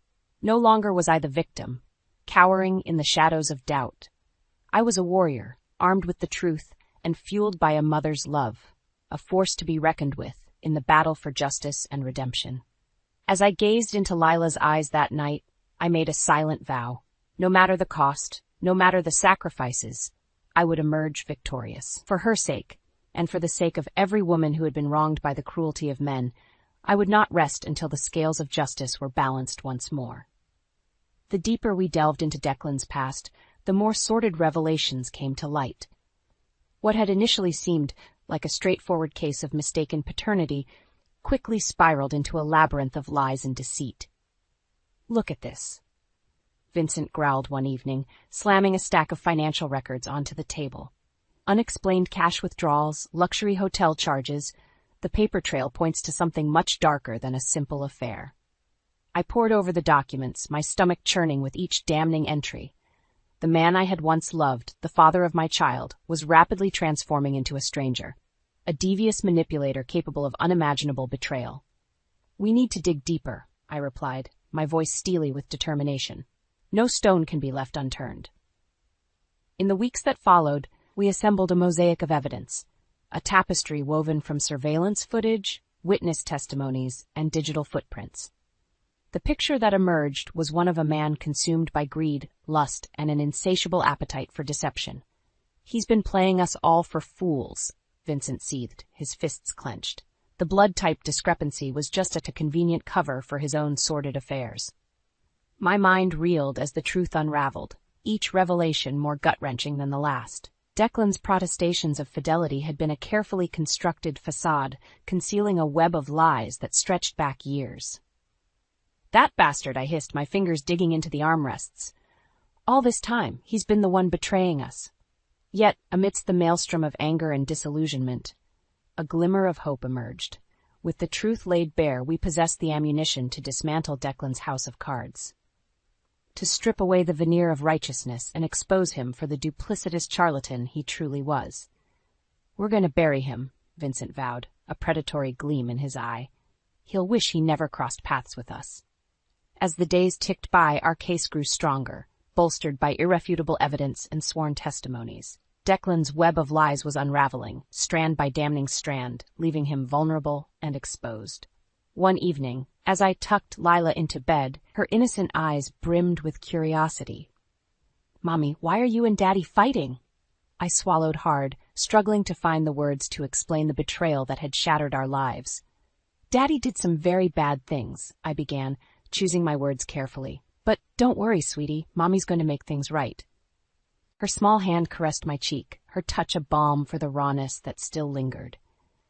"I love you, Mommy," she whispered, her voice laced with a wisdom far beyond her years. In that moment, I knew that no matter the obstacles, no matter the sacrifices, I would emerge victorious. For Lila's sake, and for the sake of every woman who had been wronged by the cruelty of men, I would not rest until justice was served. As I rose from her bedside, a renewed sense of purpose coursed through my veins. The time for tears and self-pity was over. Now was the moment to strike, to unleash the full force of our righteous fury upon the man who had so callously shattered our lives.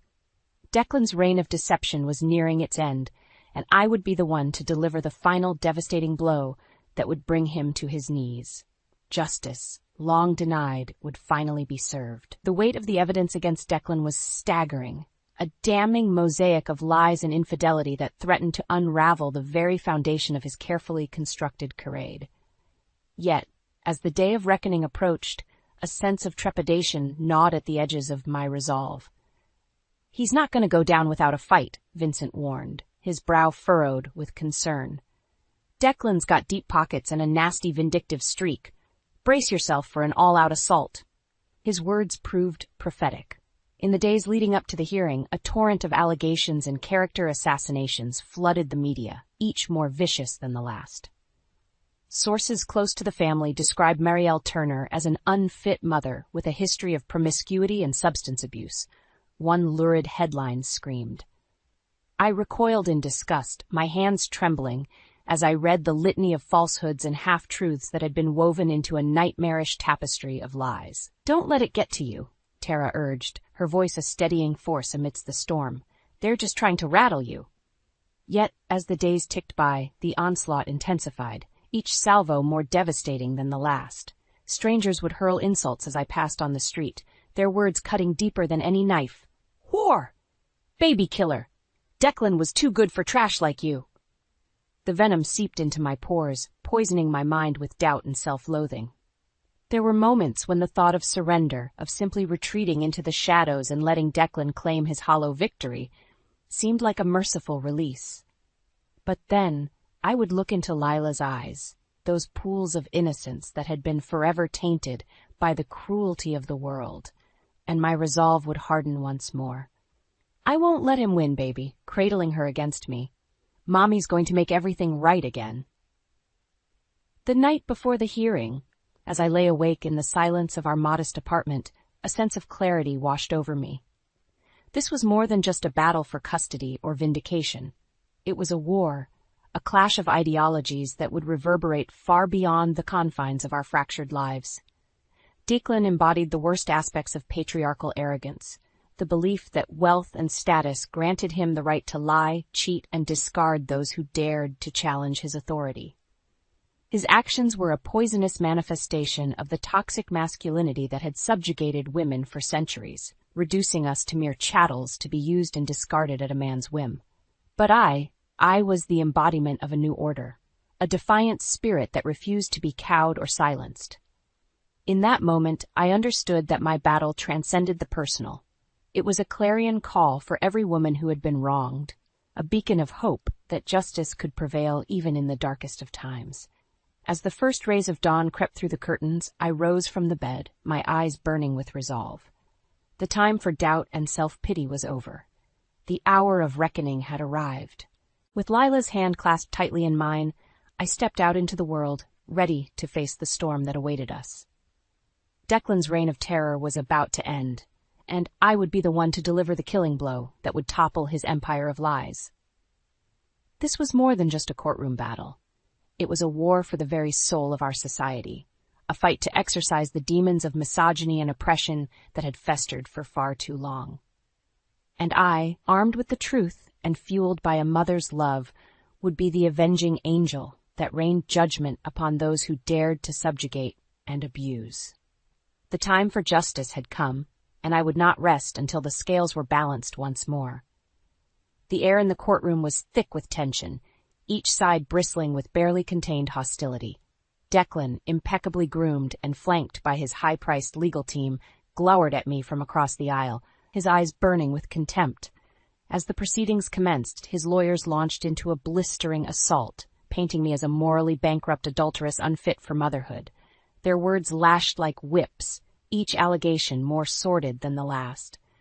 "Your Honor, the evidence is overwhelming," the lead counsel sneered, his voice dripping with disdain.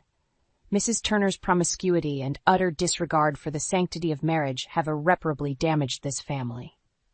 I steeled myself, my fingers digging into the armrests as a tidal wave of rage threatened to consume me.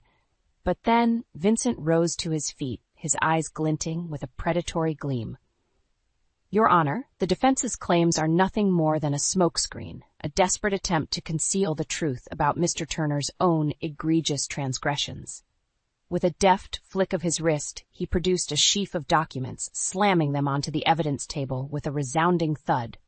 Financial records, travel receipts, surveillance footage, all pointing to a sordid web of infidelity and deceit that stretches back years. A hush fell over the courtroom as the damning evidence was presented, each piece fitting together like a macabre jigsaw puzzle. Declan's face drained of color, his carefully cultivated veneer of respectability crumbling with each revelation. "You lying sack of filth," I hissed, my voice trembling with fury. "All this time, you've been the one cheating. The blood type was just a convenient excuse to cover your own tracks." Declan recoiled as if struck, his eyes darting frantically from face to face, searching for an ally in the sea of condemnation that surrounded him. I can explain," he sputtered, his composure cracking under the weight of the evidence. "Save your pathetic excuses," Vincent snarled, his voice cutting through the tension like a blade. "The truth is laid bare for all to see. You're nothing but a spineless coward who hid behind false accusations to mask your own sins." As the revelations continued to unfold, each more damning than the last, the courtroom descended into pandemonium. Eloise, her face contorted in a rictus of disbelief and horror, turned on her son with a fury that would have cowed lesser men. "How could you?" she raged, her voice trembling with barely contained fury. "You've disgraced our family, brought shame upon us all with your lies and debauchery." Declan shrank back, his bravado evaporating in the face of his mother's wrath. In that moment, he was no longer the swaggering titan who had so callously shattered our lives. He was a small, pitiful creature, exposed and vulnerable to the judgment of his peers. As the gavel thundered, restoring order to the courtroom, a hush fell over the proceedings. All eyes turned towards the judge, whose weathered face betrayed a lifetime of bearing witness to the depths of human depravity. "In light of the overwhelming evidence presented," he intoned, his voice grave, "I have no choice but to rule in favor of Mrs. Turner. Full custody of the child, as well as a substantial settlement, will be awarded forthwith." A weight lifted from my shoulders, a burden that had pressed down upon me for far too long. As Declan was led away, his head bowed in shame, I turned to face the woman who had once been my mother-in-law. Eloise regarded me with a mixture of contrition and begrudging respect, her eyes glistening with unshed tears. "I was wrong about you," she murmured, her voice barely audible. "You're stronger than I ever gave you credit for." In that moment, I felt a pang of pity for the broken woman before me, a victim of her own toxic loyalty, blinded by her adoration for a son who had proven himself unworthy of such devotion. Extending my hand, I met her gaze with a steely resolve that brooked no argument. "Let's put the past behind us," I replied, my voice unwavering, "for Leela's sake." As our fingers intertwined, a bridge across the chasm of pain and betrayal, I knew that a new chapter was beginning. One forged in the fires of adversity and tempered by the indomitable strength of a mother's love. The battle had been won, but the war was far from over. There would be other Declans, other malignant forces bent on subjugating and oppressing those they deemed inferior. But I would be ready, a warrior armed with the truth and fueled by an unquenchable thirst for justice. No longer would I cower in the shadows, cowering from the stinging lash of misogyny and cruelty.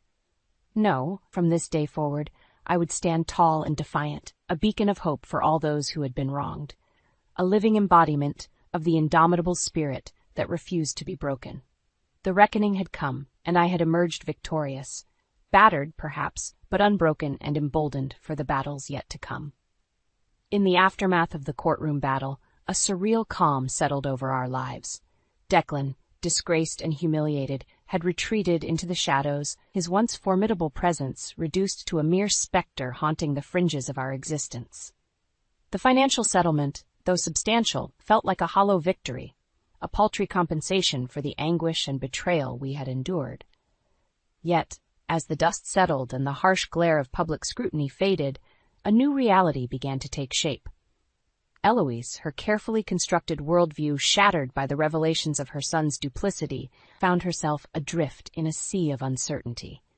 Gone was the imperious matriarch who had once so vehemently condemned me. In her place stood a shell of a woman, haunted by the ghosts of her own misjudgments. "I owe you an apology," she murmured one afternoon as we sat across from each other, the weight of unspoken words hanging heavy in the air. I regarded her with a guarded expression, the wounds of her past transgressions still raw and throbbing.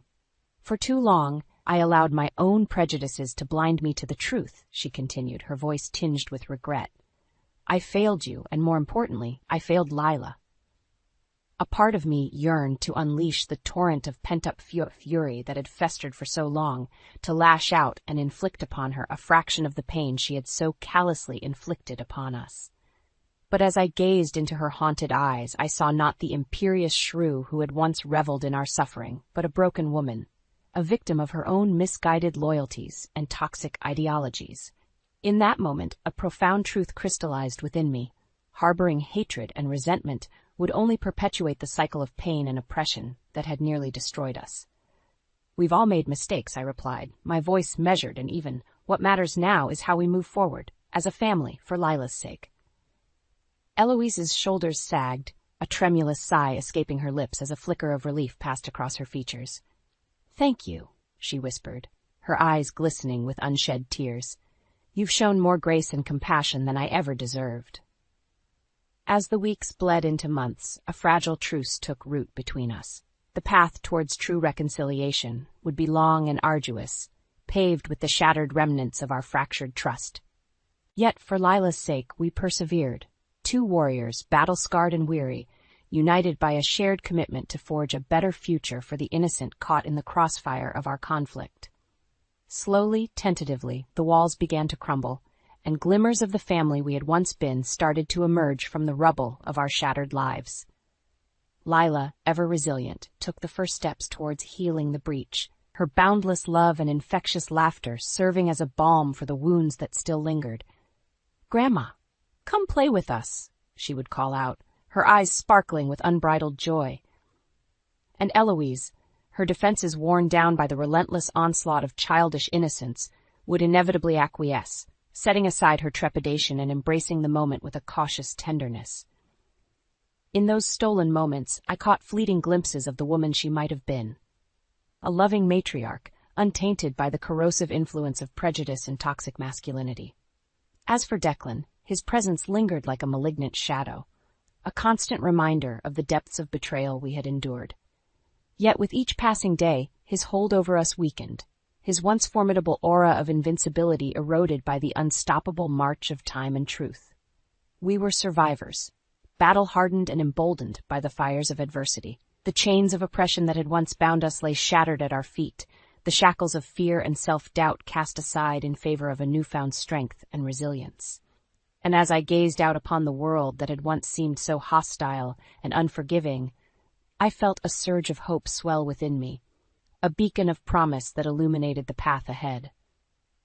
The war had been won, but the battle for true equality and justice was far from over. There would be other Declans, other malignant forces bent on subjugating and oppressing those they deemed inferior. But we would be ready, a united front forged in the crucible of suffering and tempered by the indomitable strength of a mother's love.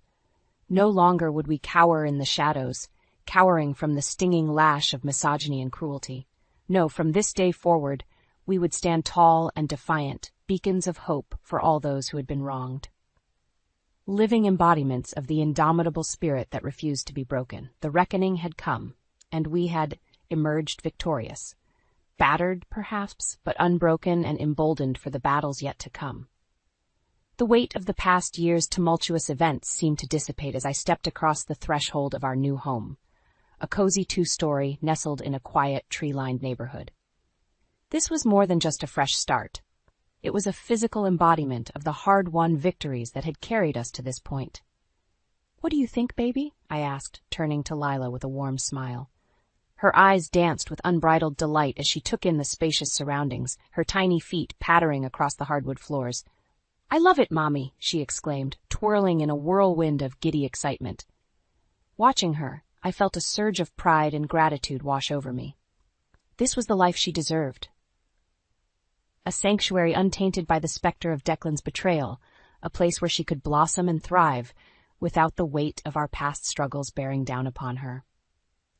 "I'm glad you approve," I chuckled, ruffling her hair affectionately. As the days melted into weeks, our new abode began to take on the warmth and character of a true home. Lila's vibrant artwork adorned the walls, splashes of color and whimsy that seemed to radiate a childlike joy. Yet, amidst the trappings of our fresh start, I couldn't help but feel a twinge of melancholy. The road that had led us here had been paved with pain and heartache, a crucible of suffering that had forged us into the warriors we had become. "You've come a long way, Mari," Tara murmured one evening as we sipped wine on the back patio, basking in the golden glow of the setting sun. I nodded, my gaze drifting to the horizon as memories of our shared struggles played out like a bittersweet symphony. "There were times when I didn't think I'd make it," I admitted, my voice tinged with a hard-won wisdom. "But you were there, every step of the way. I can never repay you for that." Tara's eyes shone with a mixture of pride and affection as she reached across the table, her hand enveloping mine in a warm, reassuring embrace. "You don't have to," she replied, her voice thick with emotion. "Seeing you rise from the ashes, stronger and more resilient than ever, that's all the reward I could ever want." As the weeks bled into months, I found myself rediscovering the passions and ambitions that had once defined me. With Lila's future secured and the specter of Declan's betrayal fading into a distant memory, I turned my sights towards the next chapter of my life. The marketing firm welcomed me back with open arms, and I threw myself into my work with a renewed vigor, channeling the hard-won lessons of my ordeal into a driving force that propelled me ever forward. "You've got fire in your belly, Turner," my boss remarked one day, a glint of admiration in his eye. "Keep this up, and you'll be running the show before you know it." As I climbed the corporate ladder, each rung a testament to my tenacity and resilience. A part of me couldn't help but revel in the delicious irony of it all. The very traits that Declan had sought to crush and subjugate, my strength, my independence, my unwavering spirit, were now the cornerstones of my success. Yet for all my professional triumphs, it was the quiet moments with Lila that truly brought me solace and fulfillment. Watching her blossom into a confident, vibrant young woman filled me with an indescribable sense of pride and wonder. "You're my hero, Mommy," she would whisper, her eyes brimming with adoration as she snuggled against me on the couch, our nightly ritual of story time and cuddles unfolding like a cherished tradition. In those moments, I felt a profound connection to the unbroken chain of strong, resilient women who had come before me, warriors who had fought and bled to carve out a space in a world that had sought to diminish and subjugate them. And as I gazed into Lila's innocent face, I silently vowed to honor their legacy, to be the embodiment of the unwavering spirit that refused to be cowed or broken. The years melted away, each one marked by triumphs and challenges, laughter and tears, the ebb and flow of life's rich tapestry. Yet, through it all, one constant remained, the bond between mother and daughter, forged in the fires of adversity and tempered by an unbreakable love. As the twilight of my life began to cast its gentle glow, I found myself reflecting on the winding path that had brought me to this point. The struggles, the heartache, the hard-won battles, they had all been necessary steps on a journey that had tested the very limits of my strength and resilience. And as I looked out upon the world, I saw not just the scars of my own trials, but the countless other women who had faced their own battles, their own Declans to conquer. In that moment, I knew that my story was more than just a personal triumph. It was a rallying cry, a beacon of hope for all those who had been wronged, oppressed, and subjugated. For in the end, it was not the weight of our burdens that defined us, but the indomitable spirit that refused to be crushed beneath them. We were warriors, forged in the crucible of adversity, our scars a testament to the battles we had waged and the victories we had won. And as I took my final breath, secure in the knowledge that my legacy would live on through Lila and the generations to come, I felt a sense of profound peace wash over me. The war was won, the battles had been fought, and in the end, justice and resilience had prevailed. We were the unbroken, the unbowed, and our stories would echo through the ages as a reminder of the indomitable strength of the human spirit.